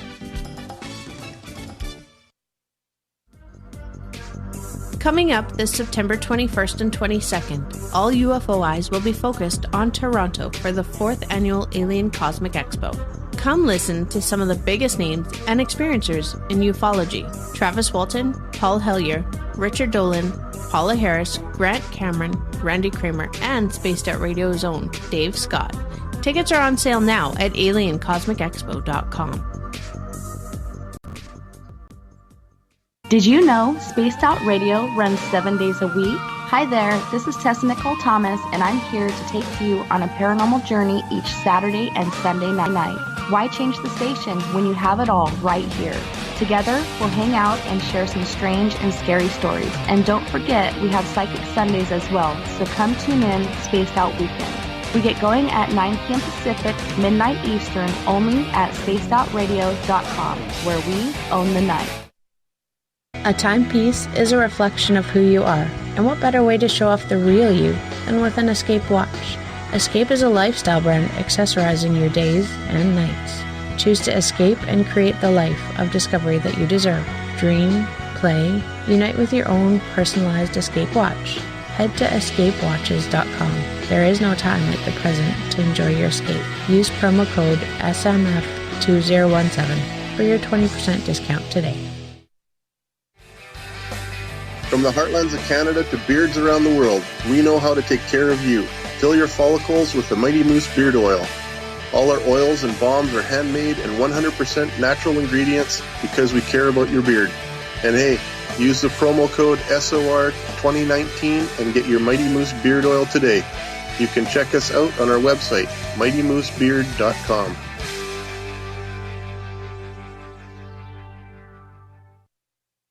Heading to Vancouver and looking for a night on the town? The Moose Vancouver is the bar that never stops rocking until 2 a.m. every night. The Moose has great food with everything on the menu from $6.95 to $8.95. Fantastic, vibrant staff and rock and roll that will bring you back to when the music was real, the hair was long, and the guitars were rockin'. Get your party on at the Moose Vancouver, the official party bar of Spaced Out Radio. Are you intrigued by Paranormal Talk Radio? You'll love the new Paranormal Radio app from TalkStream Live. You'll find a great selection of talk shows covering UFOs, ghosts, strange phenomena, and much more. Download the Paranormal Radio app now and start listening to the very best in paranormal talk entertainment, including the network you're listening to right now, the Paranormal Radio app, free in Google Play and the iOS App Store. Every night on Spaced Out Radio, we have places for you to hang out. Hi, this is Carl. Join our SOR Space Travelers group on Facebook for live chat. On Twitter, using hashtag Spaced Out Radio. You can also join us in our Spreaker chat room. Check us out on Instagram at Dave Scott SOR. All of our archives are free on YouTube at Spaced Out Radio. By the way, I'll be watching you at your window until you do. Bye! Hello, this is your guitar man, Ron Bumblefoot Thal, and I have to tell you, I love the response I get for Little Brother is Watching from Spaced Out Radio fans. It's amazing how music can inspire and make people think deeper about what's going on in the supernatural world. You can head over to my website, bumblefoot.com, to check out my music, my guitar workshops, my touring, even check out some of the hot sauces that I'm working on. And make sure you keep on listening, because with Spaced Out Radio, you know Little Brother is watching. Looking for the stories of the strange and weird that you will find hard to find anywhere else? Check out the SOR Newswire on our website. Our writers, led by Captain Shirk, are scouring the world for the oddest and most bizarre stories we can find. Everything from weird crime to suspenseful and paranormal. We're working hard for you to bring you the most intriguing news of your day. Check out the SOR Newswire at spacedoutradio.com today. Are you having encounters with the paranormal, supernatural, or ufological that you cannot explain? Look no further than the SOR Sightlines Report, brought to you by the Experiencers Support Association.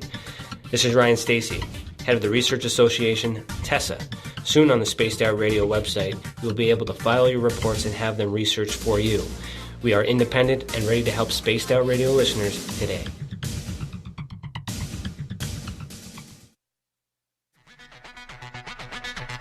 Come get spooked at the 4th Annual Forest Moon Paracon in Cedar-Woolley, Washington, Saturday, September 28th. UFOs, ghosts, aliens, Bigfoot. Speakers include Mike Morin and Jason Jordan, R. Keith Andrews, and Dave Scott from Spaced Out Radio, and so much more.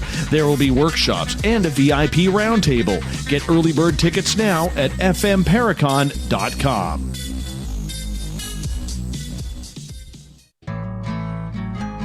Looking for a place to advertise at a very reasonable cost? Look no further than Spaced Out Radio. SpacedOutRadio.com has an advertising tab that you can click to check out our daily, weekly, and monthly packages to play on the radio, or our website including social media. From commercial spots to banners, we have it all. Check out our competitive pricing today. Coming soon to our website, spacedoutradio.com, is the SOR Space Travelers Club. For just $5 a month, you can get into a private area on our site where you can hang with other listeners in our chat room, post in our forum, and check out a bunch of exclusive content and store that won't be found anywhere else, including a nightly after-show party with Dave. It's going to be the best $5 a month you're going to spend. The SOR Space Travelers, only at spacedoutradio.com.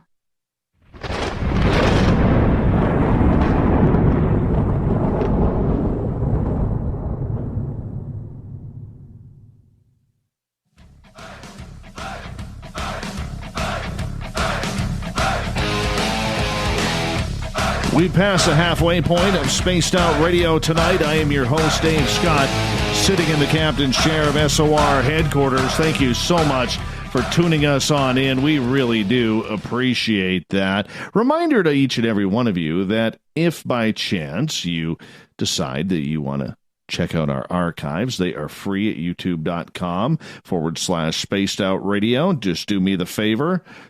Hit that subscribe button. Our website is spacedoutradio.com, where you can read up on Captain Shirk's SOR Newswire. You can also listen to the show live as well soon. The Gavinator will have, probably in the next day or two, something up on the website to expand what we are doing on there. We're going to be trying some really cool things coming up here on Spaced Out Radio.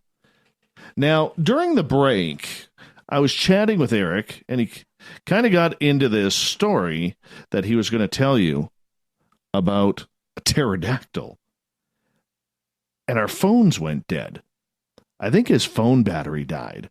So I'm just messaging him right now to pick up his cell, because we were on his landline. Maybe he had one of them cordless phones and the battery died. But we're trying to get a hold of him right now as we speak. But nonetheless, should tell you about a little bit of an interesting story that happened yesterday while we wait for him. This past weekend, you guys all know Bill Hauser. Bill Hauser does our ghost boxes here, live ghost box sessions on the phone. And anyways, Bill came up here for the weekend to hang out and do some paranormal investigation up here. And it was just a pleasure to have Bill on the show. And what a pleasure it was. Up here. What a pleasure it was, because Bill is just a real knowledgeable guy. And anyways, when Bill came up here, he came up for the ghost tour, which we were running Saturday night. We had 22 people come on out. And during that time, Bill was going around with different groups, hitting up the tour. But yesterday, we decided to take Bill out to Flight 21. Now, you've heard us talk about the crash of Flight 21 back in 1965. And one of the things that we were talking about is, I believe I got Erik back here. Erik, do I got you here? I'm here. All right, I'm just going to finish up this story here for our audience. So yesterday, we were out at Flight 21, where 56 people died on July 8th, 1965, in a plane crash when a bomb blew up a DC-6. And the wreckage is strewn all in this very, very heavily dense forest. There's no power lines. There's nothing around. So Bill brings out his ghost box, and Bill starts asking questions. Now, I'm like a lot of you. I'm very skeptical about the ghost box, especially when you got like numerous radio stations that are picking up signal. But up here, when you use the ghost box, because we only have like one FM station around here, and it can only pick up one signal. So here we are in the middle of the forest, about 25 miles into the forest, picking up, you can hear when the one station comes by on the dial. It's about 97.3 or something like that. And Bill starts asking questions and immediately starts, through the white noise, getting voices. Well, this one lady appears, and we asked her name. Her last name was Simpson. And so after we left the location, we decided to go out for dinner, and Bazooka Joe and Bazooka Joe's wife were with us. And Bazooka Joe's wife looks up the list of people who perished on that fateful day. And lo and behold, there was an A. Shepherd from the Yukon Territory. Very interesting indeed. Very interesting. A little bit too coincidental for me. But it was cool to see it and hear it for my own ears. Bill will have that up on his YouTube channel very, very soon. All right.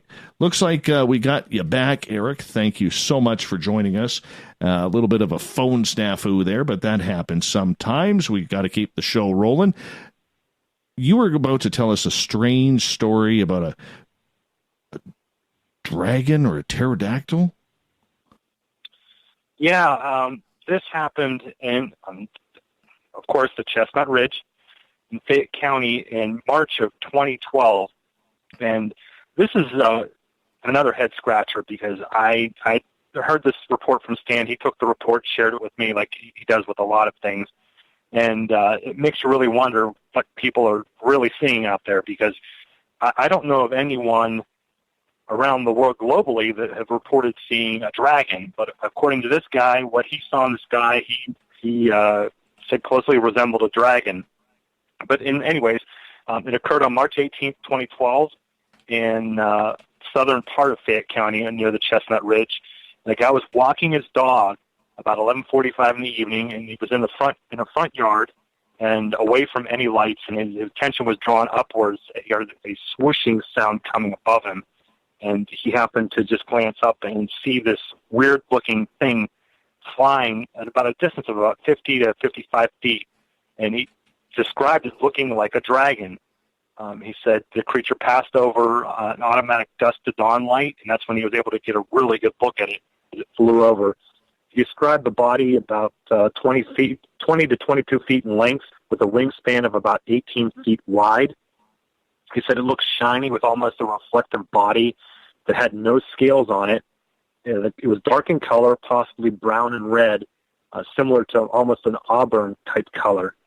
He said the end tip of the wings appeared to have like talon-like fingers, 3 to 4 in number. He said the arms of the creature had like wing structure, and they appeared to be very muscular. The wings were quite thick, but not like skin, which is kind of odd. He said that it appeared to have like a rear fin on both sides of its body, and the creature displayed what appeared to be like an arrowhead-shaped tail. And he said he saw what appeared to be 2 extended rear legs coming out of the back of the creature. He said the creature had a cone shape around the top of its head and it stopped at a flat spot at the base of the neck. The oddest feature of all of this, the creature mentioned, was that it seemed to have, that there was like an orange illumination coming from the mouth and the eyes of the creature. As it flew over the tree at the bottom of the yard and moved off to the distance, he heard a deep, throaty sound. He said described sounded like a foghorn on a boat, and the entire observation lasted about 20 seconds in length. That's a long time for a sighting like that, 20 seconds. I mean, sometimes you don't even see the International Space Station for that long. Yeah, it's a long time to see an animal, especially in the air if it's flying over. But that's what he claims he saw, and he submitted a sketch of what he saw. And looking at the sketch, it doesn't look like a bird. It doesn't look like any known flying animal that I'm aware of. guess the only way to describe this, it kind of looks like a dragon. The first thing that comes to my mind would be a kite. Yeah, I would think that too, with the exception of the orange eyes and orange mouth, glowing orange coming out of that, and hearing the weird sound. I'm not sure if it was a kite, and he didn't mention in his report of seeing anyone else around the area as he was walking his dog. And you would think if it was a kite, there would have to be someone on the ground guiding that kite, flying it over him. But maybe it was one of those air-controlled planes that looked like a dragon. I'm not sure, but that's what he described seeing, and I really don't know what to make of it myself. Well, there is a dude out there who did turn his deceased cat into a drone. Okay, that's a new one to me. No, it's true. It happened a few years ago. But no, the only reason why I bring that up is this is where I think a lot of people really question the credibility of what we do. And when you have that 20-second sighting from somebody who has never heard of something like that, and it's our job as investigators of the weird and strange to go in and look for them. But on the flip side, as an investigator, how do you take a story like that seriously when there's one witness and the story, if it was a UFO or a ghost, to me, that makes sense. You know what I'm saying? Even a Bigfoot. Right. But for a dragon, that's where I get a little bit, really? I don't know about this, but you have to investigate it. You know what I'm saying? There is no choice. And yeah, it as far-fetched as it sounds, and it does sound, sounds unbelievable. I mean, it's one witness, and no one else has reported seeing anything like that in the area. It really makes you wonder if the guy truly saw what he saw, or what circumstances were going on in conditions. And we weren't there. We don't know what he experienced. We can only take his report and report back what he claims. But this is one of those cases that it's going to have to remain inconclusive because we can't doubt his word. He may be telling the truth. We don't know for sure because, as I said, we weren't there to see or confirm it or deny what he saw. We can't rule out the possibility of it being a natural structure, a natural animal, a kite, a winged remote control plane or something like that designed to look like a dragon. We don't know. We weren't there, but it's one of those weird reports that continue to come in the Chestnut Ridge year after year, and it just adds to the strange mystique of the area. Perhaps he did see a dragon, and it's the one and only time that anyone ever has seen a dragon. Perhaps he didn't. Maybe he fabricated the whole thing. We'll never really know because there was no evidence, to support his claim. So when you get a report like that of something that obscure like a dragon, how do you take it seriously? Or do you? I don't know if you can. You try to talk to the witness and see if there's any credibility with the witness, determine, if he's fabricating it, or talk to neighbors, find out some background on this witness. Maybe this witness has a history of mental instability and is delusional. There's so many things that you really have to check in, not only the witness, but you can talk to let's say we can talk to the local police department and find out if they had any other reports come into them. As crazy as it sounds, and they'll probably laugh at you and then hang up, but you can check with them to see if anybody reported seeing anything weird flying around. And maybe there's, you could talk to an airport, see if they have any reports of anything strange on their radar, if they're willing to talk with you. That's really all you can do at that point. You can talk to the witness, and you can try to find out as much information as you can. In a case like this, one individual seeing it, no other reports available, that's really the only options you have, is to try to see if there's any other avenues you can go down to see if you can find any additional eyewitnesses or anything to corroborate what this guy's telling you. Sounds unbelievable. Do you get a lot of cases like that? We've had some strange cases over the years that are real head scratchers. And, there was a case not too long ago that Stan shared with me of a police officer that claimed he saw a semi-transparent figure cross the roadway in front of his vehicle, and he wasn't sure exactly what it was. It wasn't a Bigfoot. It wasn't anything he'd ever seen before. It was like a misty-shaped figure that crossed the road, and he didn't know what to make of it. He was the only witness, but his report would be a little more credible because he is a police officer, a trained observer. What do you do with a report like that? There's no evidence to back up his claim.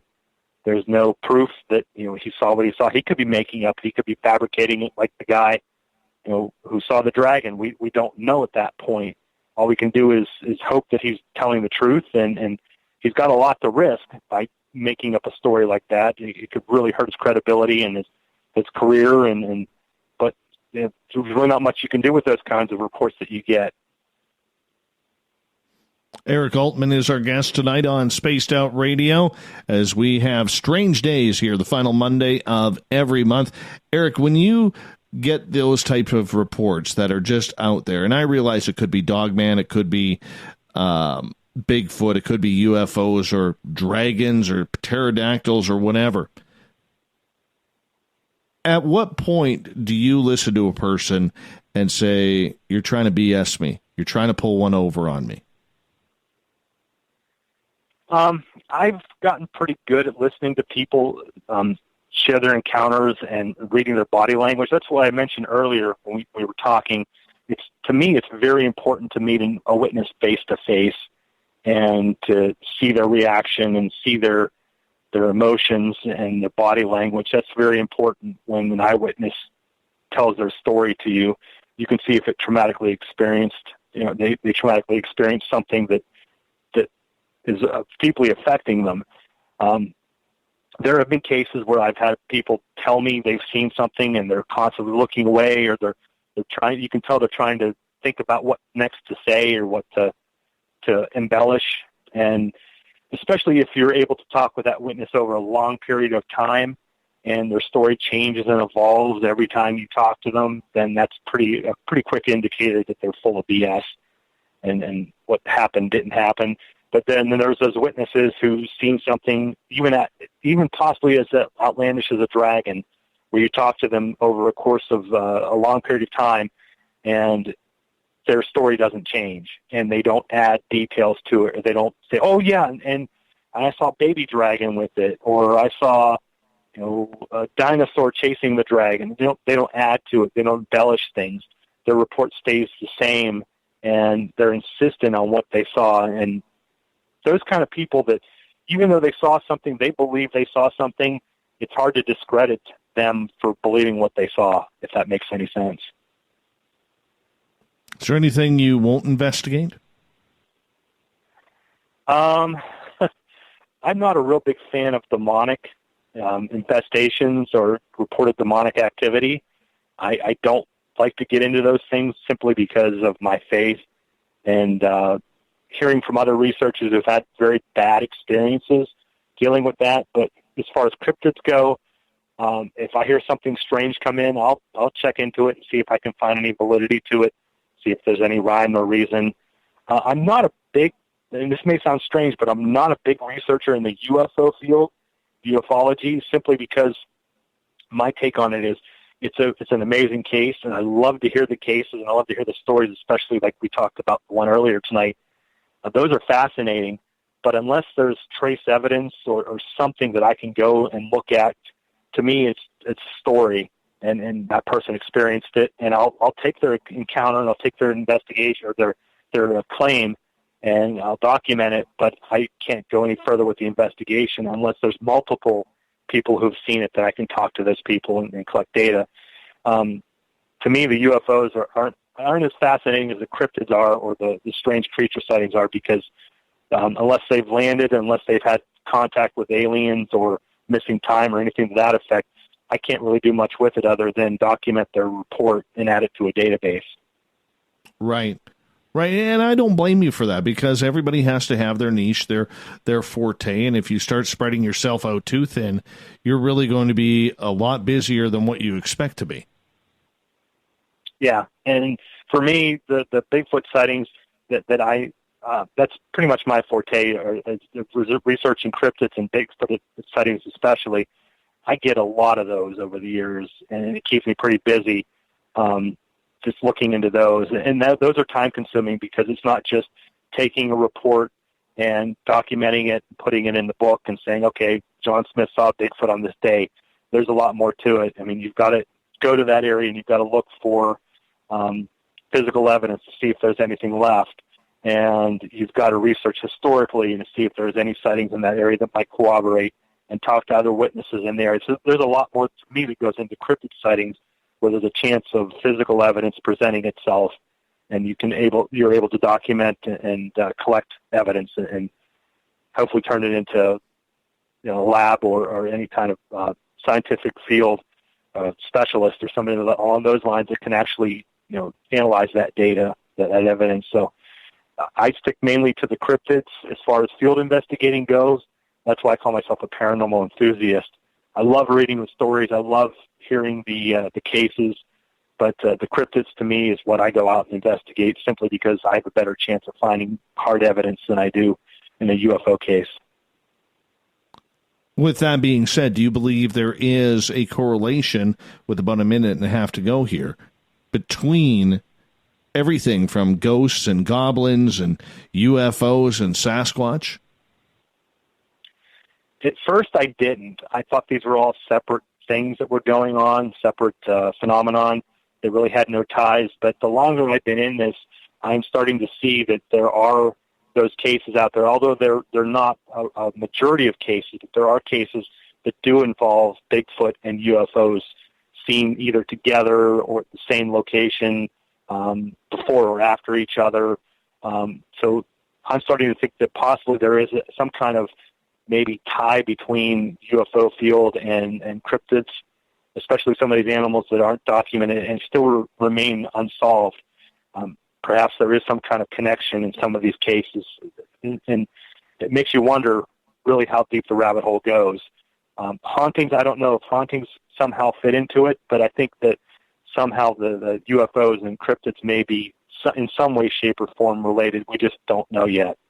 And it may all tie into things that we haven't discovered scientifically, as far as how electromagnetic fields come into play, or portals, as we talked about a little bit earlier, or window areas. Why there's so many sightings of a wide variety that take place in these areas. So I think there is some kind of underlying connection. I'm just not sure what it is yet. And that's a good place to end this as we get ready to go to break at the top of the hour. We have Erik Altman on for another 30 minutes here on Strange Days on Spaced Out Radio. Strange Days is a show we do the final Monday of every month. Erik is filling in for a recovering Butch Witkowski. Erik's website, erikaltman.com. Make sure you check it on out. Hour 3 up next with more of Erik, the Thought of the Dave, and the SOR Newswire coming up.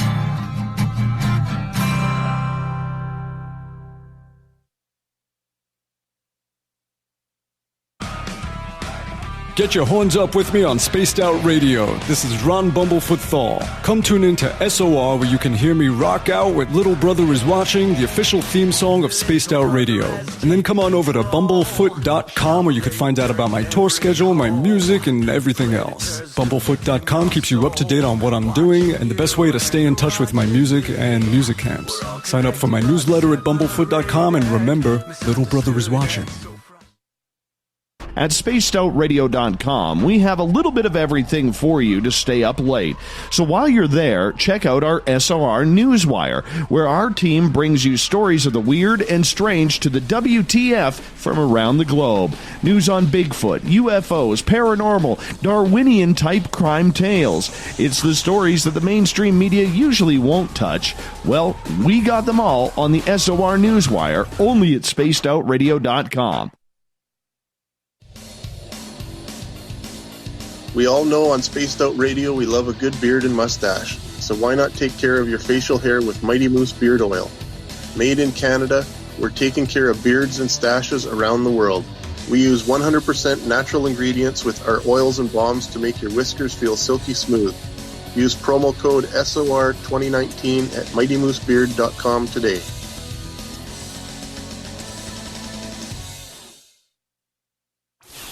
hang out with Spaced Out Radio, where we own the night.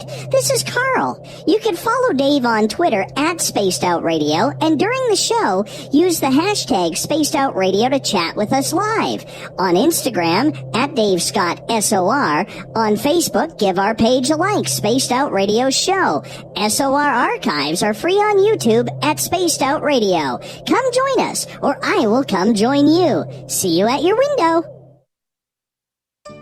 Find your escape where time has no limits. It's about living today and cherishing the heritage of yesterday. A spirit of adventure for what is new, with the nostalgia of the past. Your timepiece is a reflection of who you are. Life surrounded by beauty from the world around us to the soul within. EscapeWatches.com.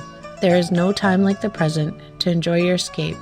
Use promo code SMF2017 for your 20% discount today. The Call of the Wild is in Vancouver. The Moose Vancouver is one of the hottest bars and restaurants in the city. Open until 2 a.m. nightly, the Moose will rock you like a hurricane all night long.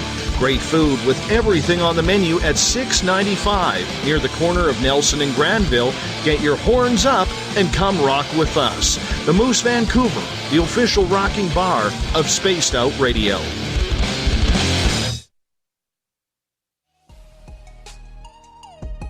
Canada's largest UFO conference is ready to roll in Toronto this September 21st and 22nd at the Alien Cosmic Expo. This year is about the experience.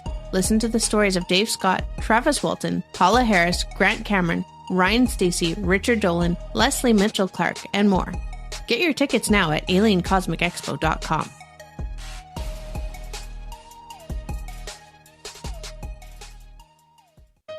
Hey fans, it's Dave Scott. Do I have something for you to check out? A great documentary about legendary Mexican investigative journalist Jaime Maussan and his search for the truth about UFOs. Beyond the Spectrum, Maussan's UFO files can be found on Amazon Prime. It's free to watch if you're a member. You might even hear me in it. So check out Beyond the Spectrum, only on Amazon Prime. Visit purpleplates.com today. For over 40 years, the Purple Energy Plates have been delivering amazing results for their many customers.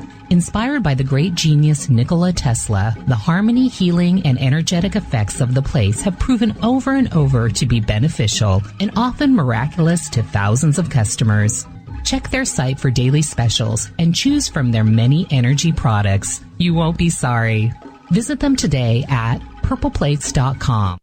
So, you love talk radio? Then you'll love TalkStreamLive.com. TalkStream Live is always on, 24/7 with the best streaming talk shows. Find your favorite talkers and discover some new ones. It's free, readily available online or on mobile with any smartphone or tablet. Finding your favorite talk shows all in one place has gotten a whole lot easier. Just go to TalkStreamLive.com. Be sure to download the free apps from Google Play or the iTunes App Store. Are you having encounters with the paranormal, supernatural, or ufological that you cannot explain? Look no further than the SOR Sightlines Report, brought to you by the Experiencers Support Association. This is Ryan Stacey, head of the Research Association, TESA. Soon on the Spaced Out Radio website, you'll be able to file your reports and have them researched for you. We are independent and ready to help Spaced Out Radio listeners today.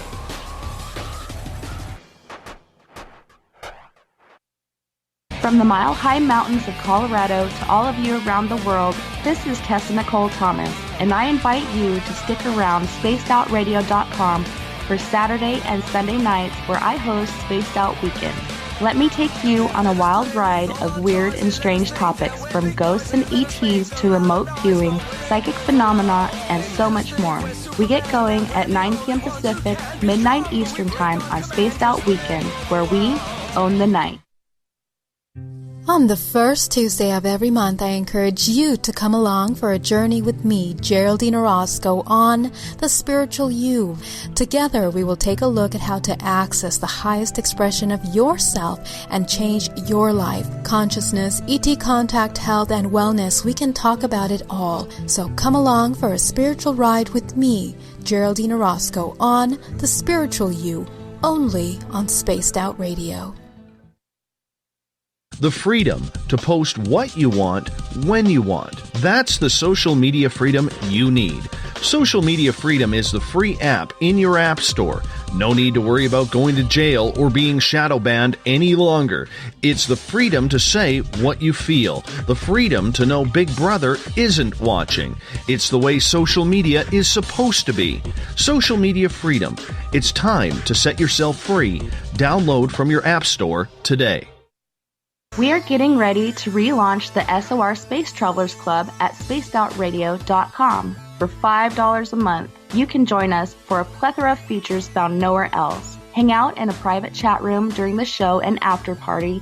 You can check out some exclusive content and a store specifically for you, as well as a private listener forum where you can post your thoughts, stories, and pictures. The SOR Space Travelers Club, coming soon to spacedoutradio.com.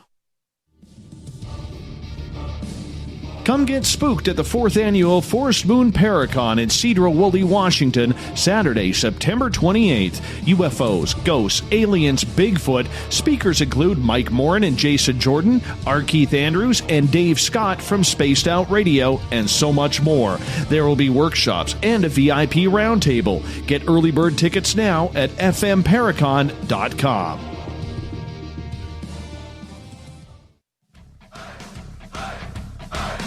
Would you like to connect with us? Head to spacedoutradio.com for all your latest show info. Now, back to Dave Scott and SOR. Welcome back to the third and final hour of Spaced Out Radio. Tonight, I am your host, Dave Scott.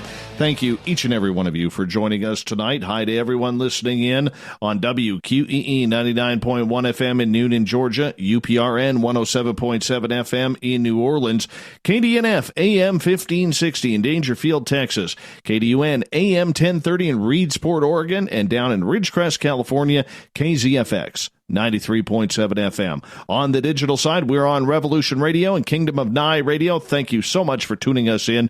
Remember, you can check out all of our archives for free at youtube.com/Spaced Out Radio. Just do me the favor, hit that subscribe button. The Desert Clam has set the password for tonight in the SOR Space Travelers Club. Whiskerine. Whiskerine is your password.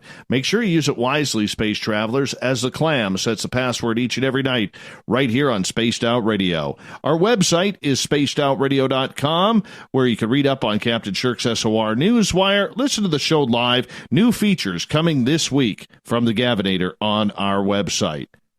For the final time tonight, we introduce Erik Altman. He is filling in for a recovering Butch Witkowski on Strange Days. We have Strange Days here, the final Monday of every month. Filling in is Erik, once again. His website is erikaltman.com. Erik, thank you so much for filling in for Butch. You're doing a fantastic job tonight. Really appreciate it. You've been breaking down the Chestnut Ridge area all night. Now, this has a lot of history to it. And there's another weird story that you wanted to bring to our audience. Yeah, we talked before we went to break about the possibility of all these weird phenomena tying together. And there are cases out there where it does appear that these phenomena may somehow have some kind of tie to them. And I'm going to talk about a case that I'm familiar with. I was only 3 years old when this happened. But this is probably one of the more infamous cases that have occurred in the Chestnut Ridge. And this took place October 25th, 1973, outside of Uniontown, Pennsylvania, Fayette County in the Chestnut Ridge.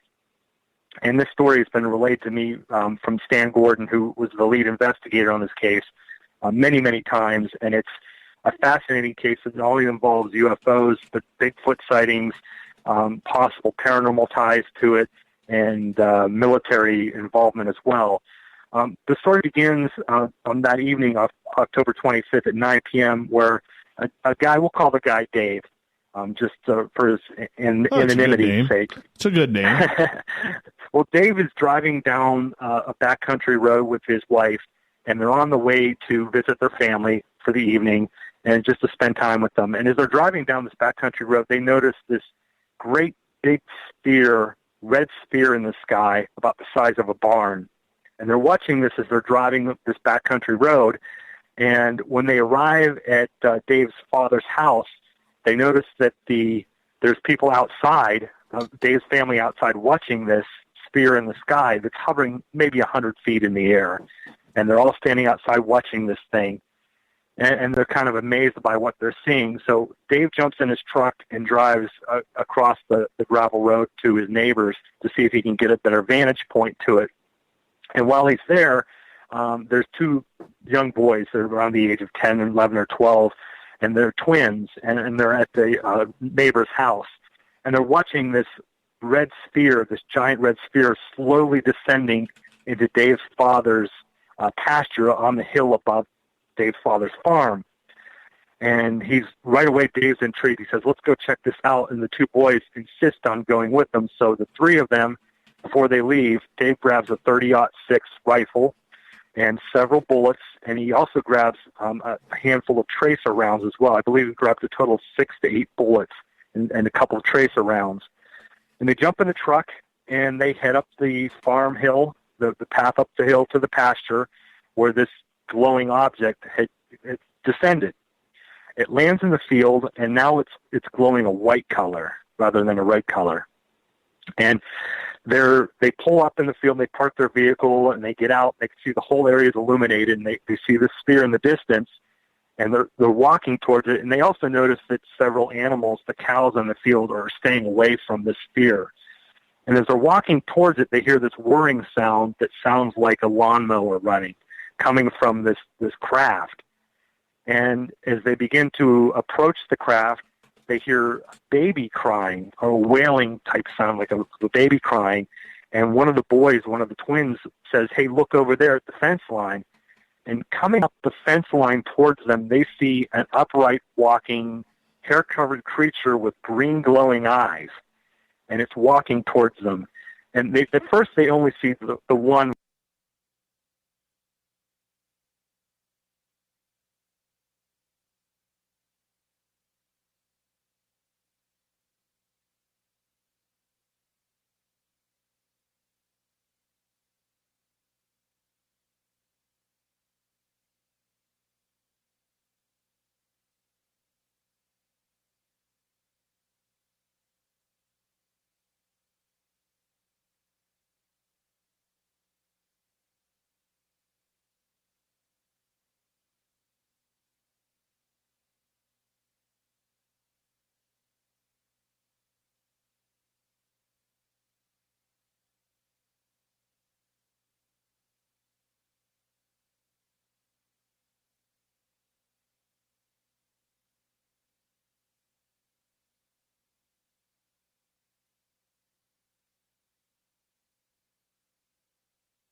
Testing 1, 2.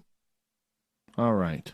I think we are back live here on Spaced Out Radio. We're going to get our guest back. I don't know what happened there. One of my broadcast programs decided to freeze up on us there. So please bear with me 2 seconds because we were right in the middle of a story here. All right, Erik, I apologize about that. One of my programs that we broadcast with here just froze right up. So I apologize. I just had to quickly reboot it. But we got you back here. So please continue on. All right, where did I leave off at? Where did we lose me at? Well, I'm going to be honest. I kind of hit the panic button when this whole freezing thing happened, and my mind got wiped. But I believe you were talking about where this incident happened. Okay, this happened in Fayette County, Uniontown, Pennsylvania, on the Chestnut Ridge, in the southern end of the Chestnut Ridge. Husband and wife were driving to visit family who owned a farm outside of Uniontown. And when they arrived at the house, they noticed there was a red sphere about the size of a barn floating in the air about 100 feet over the farmland. And when they arrived at the house, they found out other family members were outside watching this. So they decided to head up to the field to see where this thing was and get a better look at it as it descended into the farmland on the father's farm. And the young man, and along with two young boys, jumped in the pickup truck, and they were carrying a .30-06 that had some ammunition, some bullets, and some tracer rounds. And they drove up the field to the location where they saw this red sphere cutting down, descend into the field. And when they arrived, the sphere was on the ground, but it was no longer red at that point. It was actually white now, and it was illuminating the area very well. And cautiously, they began to approach this landed sphere, and they noticed it was making a lawnmower whirring type sound as it was sitting on the ground. And as their attention was drawn towards the sphere, one of the young boys noticed movement along a cattle fence. And the fence was built with railroad ties, so it was a pretty tall fence. And they saw something walking along the fence approaching them. And as it got closer, they were able to discern that it was a hair-covered creature with arms hanging down to its knees and had green glowing eyes. And it was making a baby crying sound or wailing type sound as it approached them. And at first they only saw the one creature, but after they watched it for a few moments, they noticed the second creature following closely behind. So the two creatures were approaching them, and one of the boys panicked and yelled, "Shoot it, shoot it." So, of course, the young man loaded the tracer rounds, not knowing they were tracer rounds. He loaded into the .30-06 and fired a first shot over the head of one of the creatures, and the creature stopped. And he loaded the rifle again, put another tracer round in, and shot the second tracer round at these approaching creatures. And all of a sudden, the creature reached out to appear to grab the tracer in midair, and when it did, the giant sphere that was on the ground in front of them completely went out. It didn't take off. It didn't fade out. It just, like somebody switched a light switch and the light was gone. The creatures then turned and slowly began walking away from them along that same fence line where they saw the creatures approaching them. At that point, the young man and the two boys panicked. They ran down to the truck and they hightailed it back to the farmhouse. Well, after talking to the family and discussing what had happened, the family encouraged him to call the state police. And, of course, the state police came out to the property about a half an hour later, and with the state police officer, the young man and the young man's father returned to the hillside where the craft had landed. And interestingly enough, when they got to the area, the craft was no longer there. However, the area was still well illuminated enough that the state police officer who was with them reportedly stated that the area was so brightly lit that you could literally sit down on the ground and read a newspaper cover to cover, how well the area was illuminated. And the cattle in the area, in that field, refused to go anywhere near the illuminated area where that sphere had sat. Well, while they were investigating this area, the creatures approached them again. And being panic-stricken, the young man who shot at them initially took another shot, and he claimed that he hit the creature, and it became aggressive, and it charged at them through the fence and actually broke the barbed wire of the fence. And that, of course, scared them enough where they retreated and got out of the area, and they left. One interesting side note that happened while they were there investigating before the creatures actually came at them was the young man began to display some very unusual behavior. He began to growl and moan and bellow and run around in circles, acting like almost a man possessed or a wild man, eventually to the point where they thought he was going to pass out. And some of the investigators that were there as well experienced the same thing. And when the guy finally came to and they were able to get him calmed down, he described as having visions of a cloaked figure. It was all in black with a black hat carrying a sickle that had warned this young man that unless the world, human nature, changed its ways, that the world would come to an end. And he had visions of the apocalypse, the world burning, just a lot of chaotic things he was experiencing. As crazy as all this sounds, it has even more of a weirder twist at the very end of the story. The young man was offered to see a well-known psychiatrist. A well-known psychiatrist by the name of Berthold Schwartz got involved with the case and offered to try to treat this gentleman who had this experience. And he did treat the gentleman for some time, and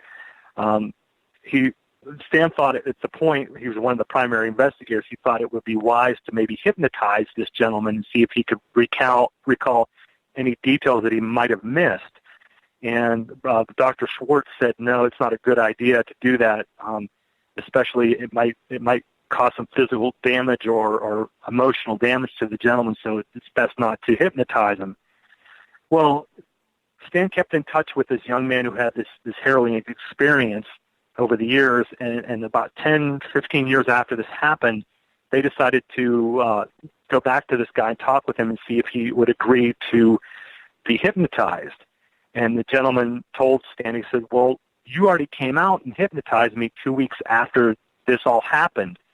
And Stan said, no, we never came out and talked to you about this. We never came out and talked to you about hypnotizing you or anything like that. And the guy said, well, I'm pretty sure you did, because a guy showed up at my house wearing an Air Force uniform, and there was another gentleman wearing a black suit that came to the house and interviewed me, and were well aware of what happened, and they hypnotized me. And after they hypnotized me, they shared a briefcase. They opened a briefcase that had a bunch of pictures and files in it, and they shared pictures and files with me of very clear, unobscured UFO photographs and pictures of Bigfoot, very clear pictures of Bigfoot. One in particular that they had captured a Bigfoot stepping over a barbed wire fence while it had a pig under its arm. And they asked this man if he could possibly match what he had seen and experienced with these photographs. And, of course, he wasn't able to do that, but he told Stan 10 or 15 years later when Stan approached him about hypnotizing him, if, in fact, that it was Stan, and Stan insisted, no, it wasn't us. Somebody else came to your house and did this.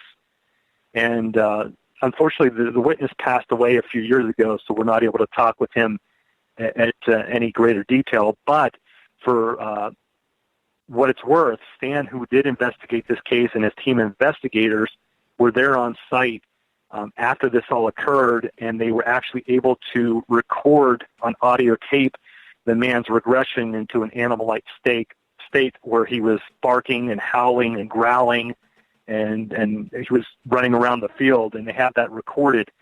And they haven't released that publicly, but they do have that documentation that they were able to capture when that guy had his experience. So as odd as a case as that sounds, that's one of those weird, very bizarre cases that somehow ties a UFO landing in a farmer's field with eyewitnesses seeing it, them encountering two Bigfoot creatures on not one but two occasions when they returned to the field. They saw it the second time, and then having possible government involvement with the two mysterious people that showed up to the house to hypnotize this gentleman, and even paranormal aspects when the guy claimed he had visions of seeing a cloak-like figure with a black hat and a sickle in his visions, warning about the apocalypse, the coming of the end of the world, unless humans change their ways and stop behaving like they were currently behaving. So it's one of the most strangest and unusual cases that I've ever read about. And of course, I'm paraphrasing a lot of it. The full detailed report is available in publication if anybody's interested in reading it. But you'd asked earlier at the break when we talked if there was any kind of ties possible. This is one of those cases, Dave, where we're seeing a possible tie with all three phenomenon at the same location at the same time. So when you have Stan and his group saying that, we're coming to hypnotize you, and this guy's saying, well, you were already here. How did these people, whomever they were, know that this happened to this gentleman? That's the big mystery. The state police officer, there was a trooper involved that did come to the house, to the farm, and went up in the field with the gentleman when they were approached by the other creatures. He was there on site, and possibly he filed a report with his superiors, and it could have gotten turned over to the government. But there appears to be some kind of government involvement for these characters, whoever they were, to show up at this guy's house and hypnotize him and then present files and photographs that allegedly show very clear, unobscured UFO photos and Bigfoot creature photos as well. So there may have been a tie with that state trooper who was accompanying that young man and the other boys up to that field. I'm not sure if that's what happened or not, but there might be a pretty decent assumption if he indeed filed a report with his superiors. We only have about 2.5 minutes left with you tonight, and that is a phenomenal story that you shared, and thank you for doing that. Do you believe that we are getting closer, Erik, to any sort of answers to whatever these creatures, these mystical beings are? No, not at all. The longer I've been in this, and even talking with researchers who've been in the field a lot longer than I have, we seem to be getting more questions than answers. And it's like I've said many times before, it's like going down that proverbial rabbit hole. You're not sure where it's going to take you. And some of these cases, a few of them I've talked about tonight, are just beyond belief, and they defy any kind of logical explanation or scientific explanation. It's great that we're advancing with modern technology and the tools and equipment and DNA studies and the capabilities of collecting possible samples to study and determine what these things are. But as stranger cases come out and come to light, you really have to wonder, are we really any closer to solving this mystery? That is the big question right there, my friend. Erik, do me a favor in the last 90 seconds here. Let everybody know where they can find your videos, your television shows you've been involved with, your website, everything. A lot of that information can be found on my website, which is erikaltman.net. They can find a listing of the various documentaries I've been included in. Invasion on Chestnut Ridge, which we're talking about tonight, is a Small Town Monsters film created by Seth Breedlove that both Stan and I appear in and talk about some of these strange cases that have occurred. They can find that information on my website. They can find me on Facebook or social media if they want to get involved, or talk to me directly or share a case or any information with me. I'm always happy to listen and more than happy to investigate if the situation warrants it. That's probably the best way to get a hold of me is either social media or my website. That's awesome, my friend. And I know you're going to be talking to Butch Witkowski very soon. Please do us the favor here from all of us at Spaced Out Radio, especially our listeners, to wish him a speedy recovery, because we miss the old boot around here. We really do. We miss his crankiness. That curmudgeon needs to get back. No offense to you or anybody else out there, but if you could share some love with Butch from all of us here at Spaced Out Radio, we'd greatly appreciate it. I certainly will, and he'll be back before you know it to share some more strange and unusual encounters from the Keystone State. Absolutely, my friend. Erik Altman here on Spaced Out Radio tonight. Got to say this, an interesting night of stories from Erik. That's what we love around here. Coming up next, we have the SOR Newswire and the Thought of the Day. So stay tuned.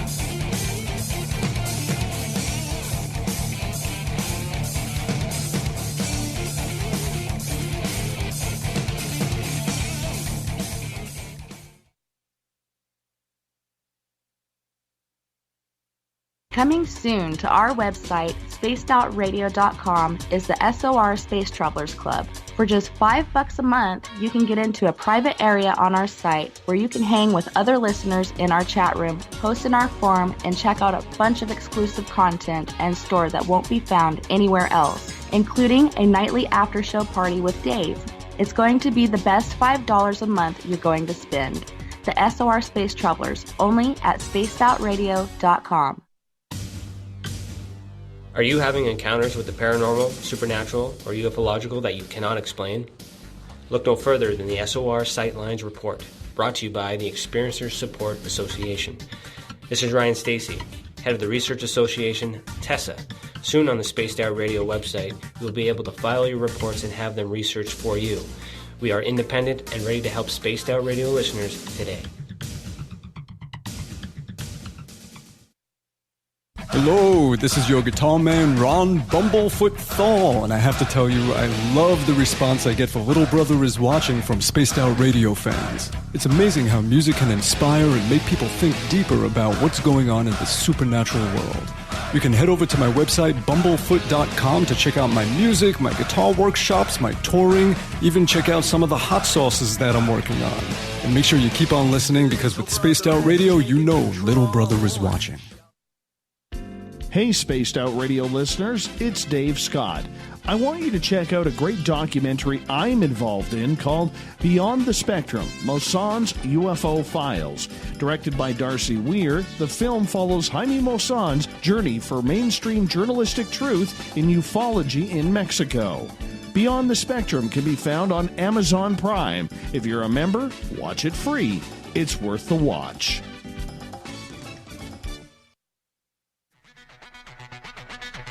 Come get spooked at the 4th Annual Forest Moon Paracon in Cedar-Woolley, Washington, Saturday, September 28th. UFOs, ghosts, aliens, Bigfoot. Speakers include Mike Morin and Jason Jordan, R. Keith Andrews, and Dave Scott from Spaced Out Radio, and so much more. There will be workshops and a VIP roundtable. Get early bird tickets now at fmparacon.com.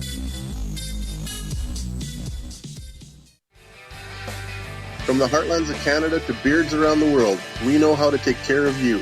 Fill your follicles with the Mighty Moose Beard Oil. All our oils and balms are handmade and 100% natural ingredients because we care about your beard. And hey, use the promo code SOR2019 and get your Mighty Moose Beard Oil today. You can check us out on our website, mightymoosebeard.com.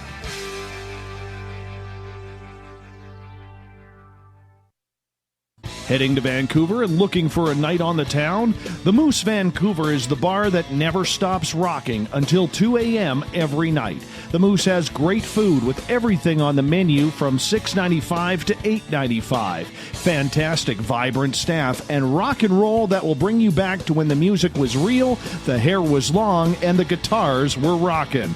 Get your party on at the Moose Vancouver, the official party bar of Spaced Out Radio. A timepiece is a reflection of who you are, and what better way to show off the real you than with an Escape watch? Escape is a lifestyle brand accessorizing your days and nights. Choose to escape and create the life of discovery that you deserve. Dream, play, unite with your own personalized Escape watch. Head to escapewatches.com.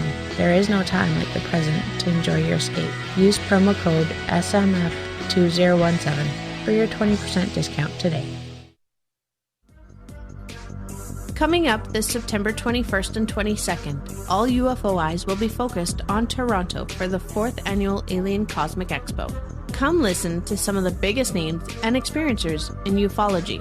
Travis Walton, Paul Hellyer, Richard Dolan, Paula Harris, Grant Cameron, Randy Kramer, and Spaced Out Radio's own Dave Scott. Tickets are on sale now at aliencosmicexpo.com.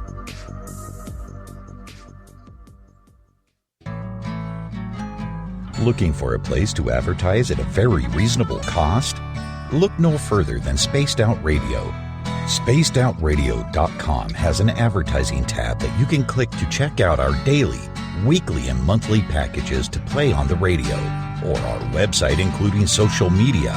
From commercial spots to banners, we have it all. Check out our competitive pricing today. Every night on Spaced Out Radio, we have places for you to hang out. Hi, this is Carl. Join our SOR Space Travelers group on Facebook for live chat. On Twitter, using hashtag Spaced Out Radio, you can also join us in our Spreaker chat room. Check us out on Instagram at Dave Scott SOR. All of our archives are free on YouTube at Spaced Out Radio. By the way, I'll be watching you at your window until you do. Bye! Did you know Spaced Out Radio runs 7 days a week? Hi there, this is Tessa Nicole Thomas, and I'm here to take you on a paranormal journey each Saturday and Sunday night. Why change the station when you have it all right here? Together, we'll hang out and share some strange and scary stories. And don't forget, we have Psychic Sundays as well, so come tune in Spaced Out Weekend. We get going at 9 p.m. Pacific, midnight Eastern, only at spacedoutradio.com, where we own the night. Looking for the stories of the strange and weird that you will find hard to find anywhere else? Check out the SOR Newswire on our website. Our writers, led by Captain Shirk, are scouring the world for the oddest and most bizarre stories we can find. Everything from weird crime to suspenseful and paranormal. We're working hard for you to bring you the most intriguing news of your day. Check out the SOR Newswire at spacedoutradio.com today. Are you intrigued by Paranormal Talk Radio? You'll love the new Paranormal Radio app from TalkStream Live. You'll find a great selection of talk shows covering UFOs, ghosts, strange phenomena, and much more. Download the Paranormal Radio app now and start listening to the very best in paranormal talk entertainment, including the network you're listening to right now, the Paranormal Radio app, free in Google Play and the iOS App Store.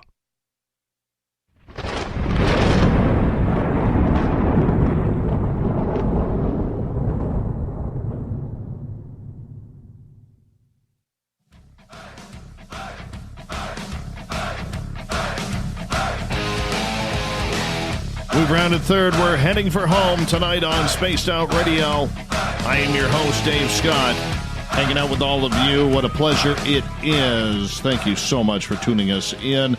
Reminder, if you've missed most of this show or others, you can always go to our YouTube channel, youtube.com/Spaced Out Radio. Just do me the favor, hit that subscribe button. Our website is spacedoutradio.com, where you can read up on the SOR Newswire, brought to you by Captain Shirk, our news director. Listen to the show live. New features coming very, very soon. Speaking of the SOR Newswire, it's that time of the night where we get into the weird, the crazy, and the news of the night.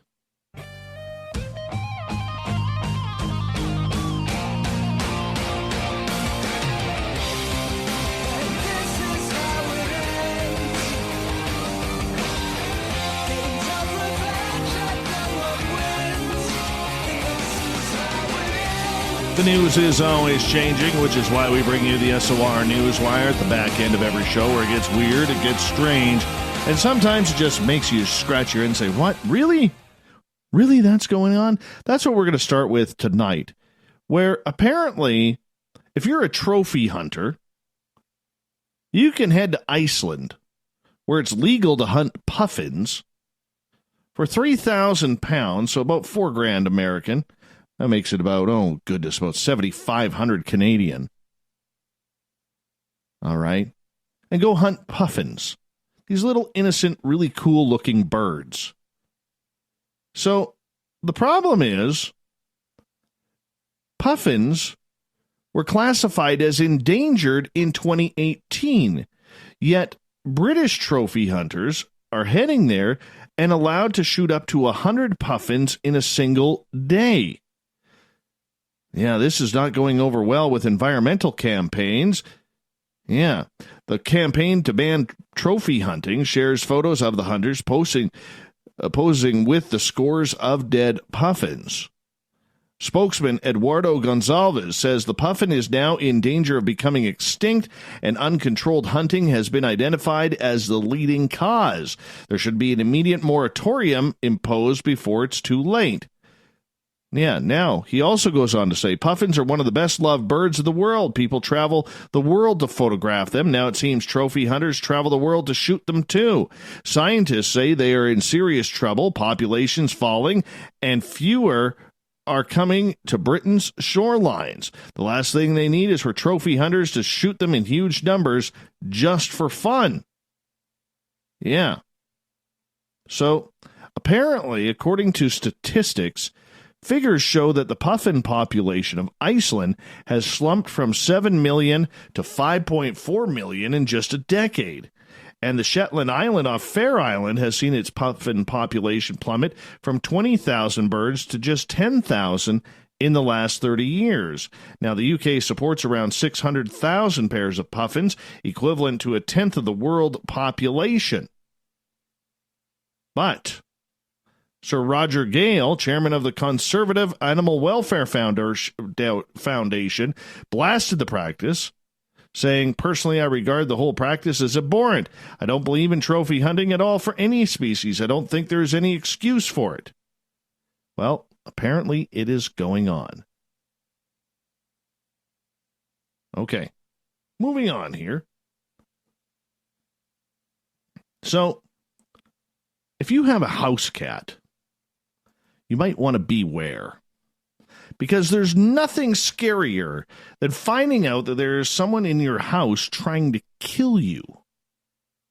And you know house cats on the best of days are pissed off just because they can be. Well, a Twitter user named Luis Navarro claimed that he was having troubles breathing in his sleep. Couldn't figure out why he was gasping for air. So, he set up a camera to see what was going on at night. Was it a ghost? No. Was it something else? Yes. He saw his adorable and also extremely terrifying cat deciding to sleep on his face. Yeah. 3 pictures were taken while he was sleeping. Luis's cat, a.k.a. the suspect of his potential murder, can be seen getting closer to his face in the photos until it eventually sits directly on him, blocking his nose and mouth. It's unclear if the cat is actively trying to kill him or just getting cozy. But the cat looks very comfortable in the photos, very happy with its decision, so I'm thinking murder is on the cat's mind. Yeah, Luis says, "I couldn't breathe when I slept, so I installed the camera." Now, here's the scary part. This might be a little bit of a conspiracy here, because other Twitter followers started jumping on the tweet saying their cats do the exact same thing as well. One Twitter poster said, "My cat used to do that to me. I only found out because when I woke up from my recurring dream of suffocating, he was sprawled out on my face."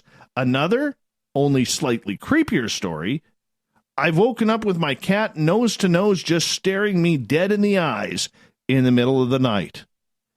And one more, "They could feel your pulse. It's calming. Same reason cats want to lay on a person's chest."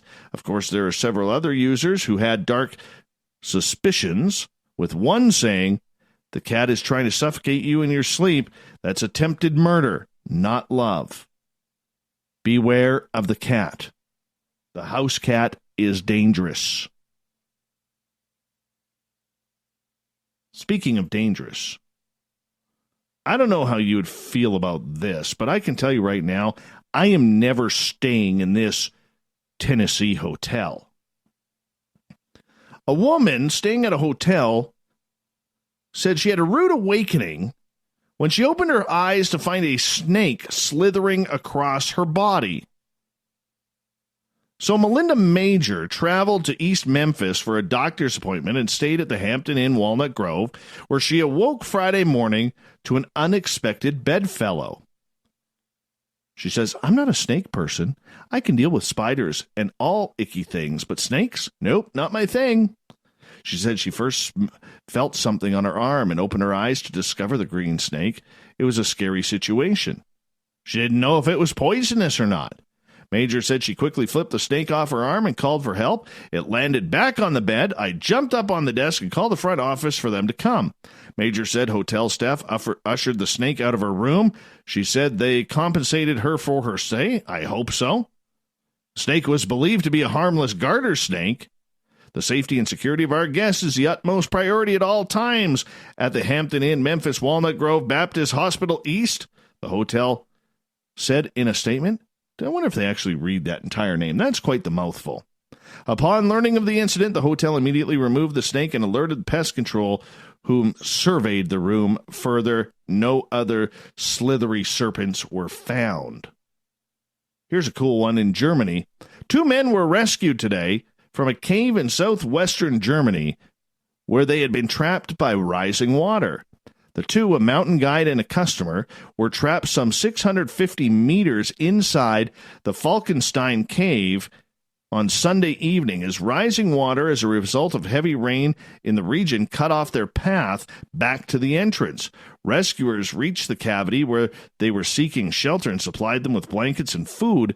Both were brought out within a few hours of each other on Monday morning, and the guide was rescued first, followed by his customer, who was being taken to hospital as a precaution.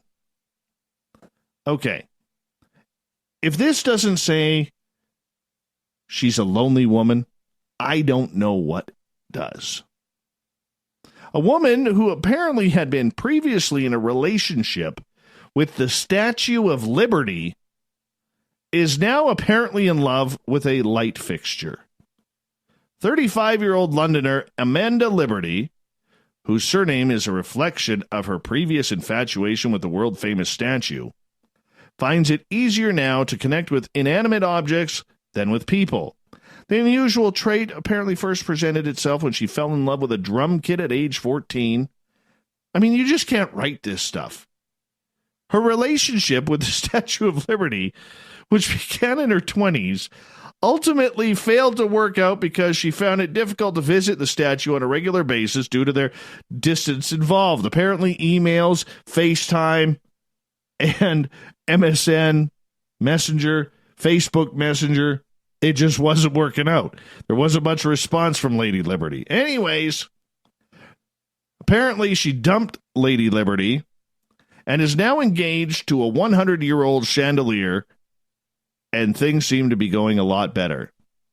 I don't even completely understand it myself, but I still accept it as part of who I am, she said. She now hopes to marry the light fixture, which she has named Lumiere, in the near future. I guess it's bright. All right. Florida man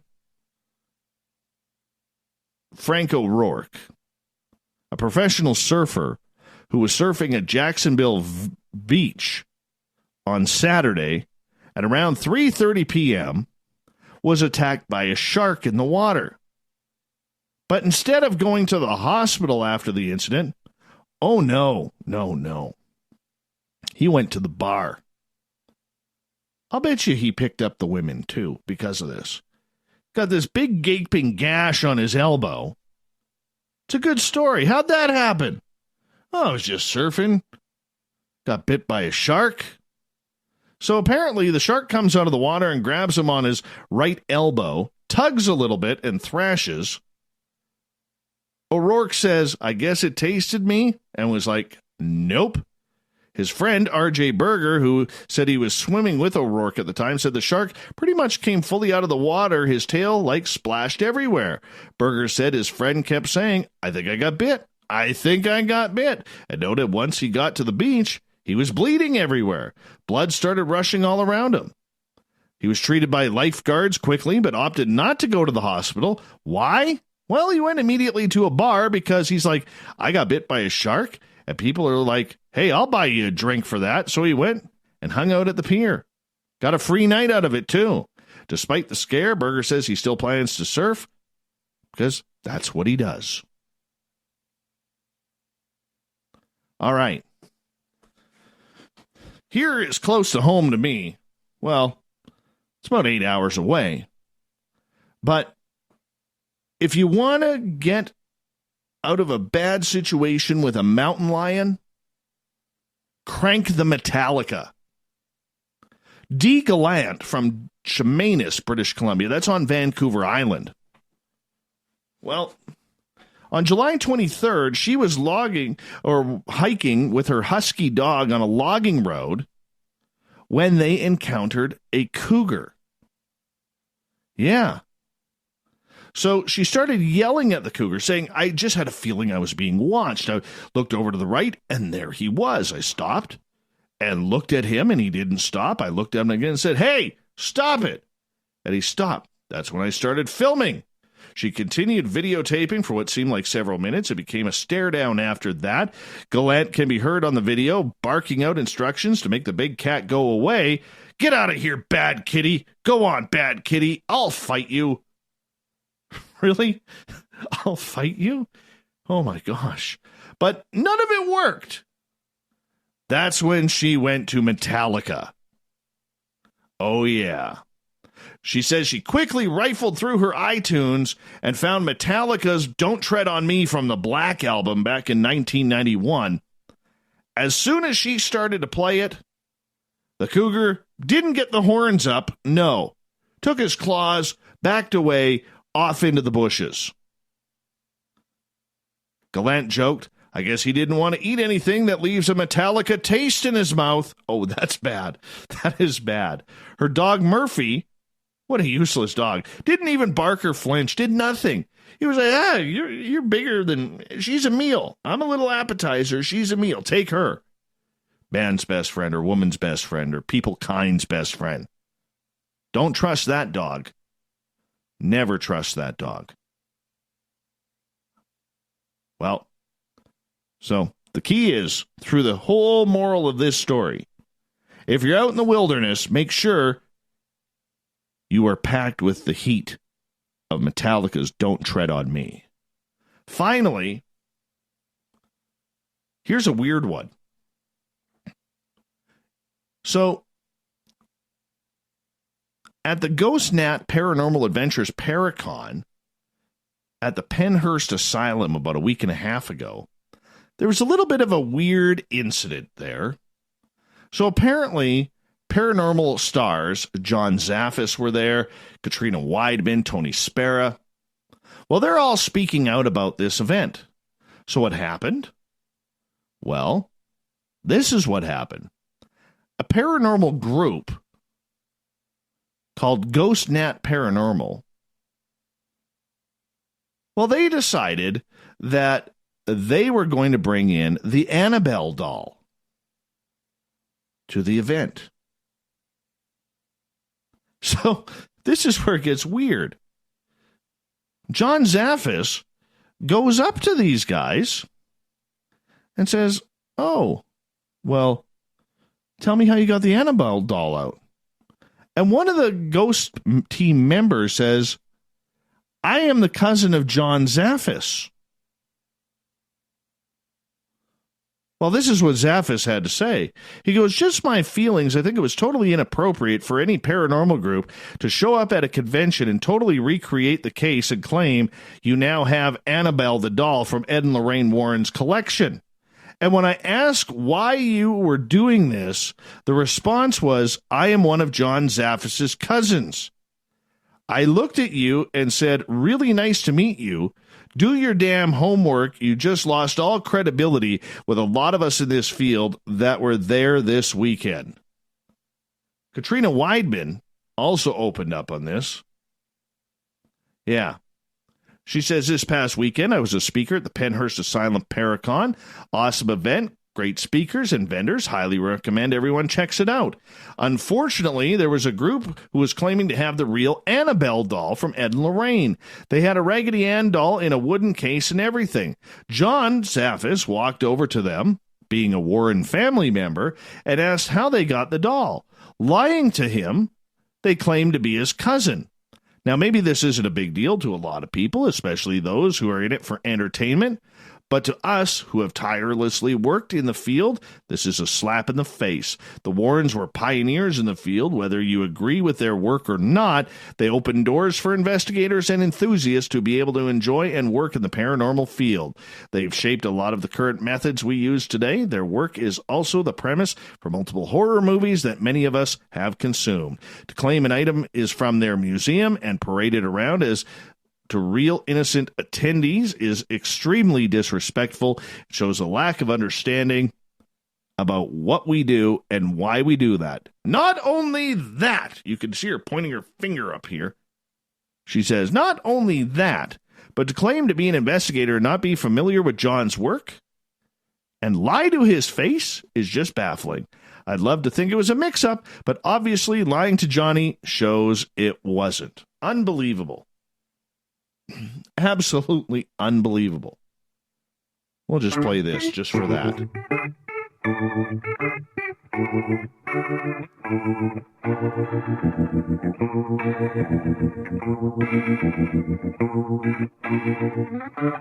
Thought of the Dave happens every night at this time, where we ask a question on our Facebook and Twitter pages, then read your responses on the air because we love the audience participation around here. Today's Thought of the Dave is as follows.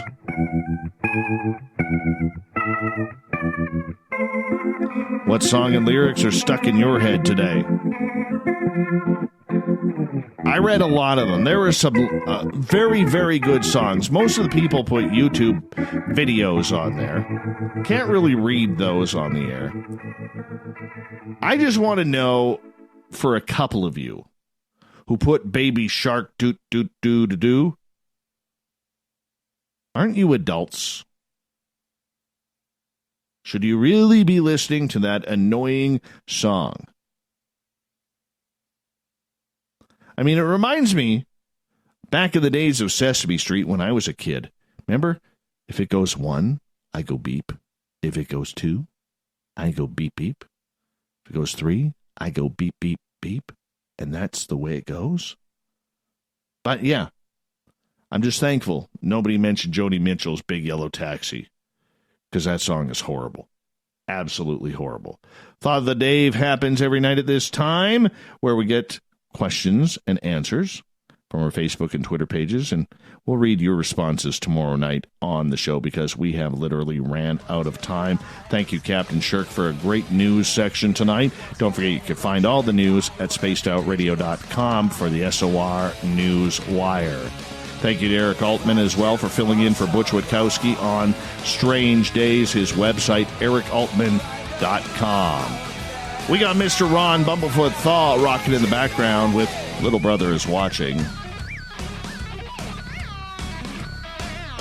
Bumblefoot is the official music of Spaced Out Radio, rocking us in and out of every single show. Get your horns up for the guitar god himself. We want to say thank you to everybody listening in at home, at work, in your cars, online, on Twitter at hashtag Spaced Out Radio. Remember, this show is copyright by Spaced Out Radio and SOR Media Ventures Limited. Thank you so much for sharing your week with us. Because together, my friends, we own the night. Mr. Bumblefoot, we need a favor.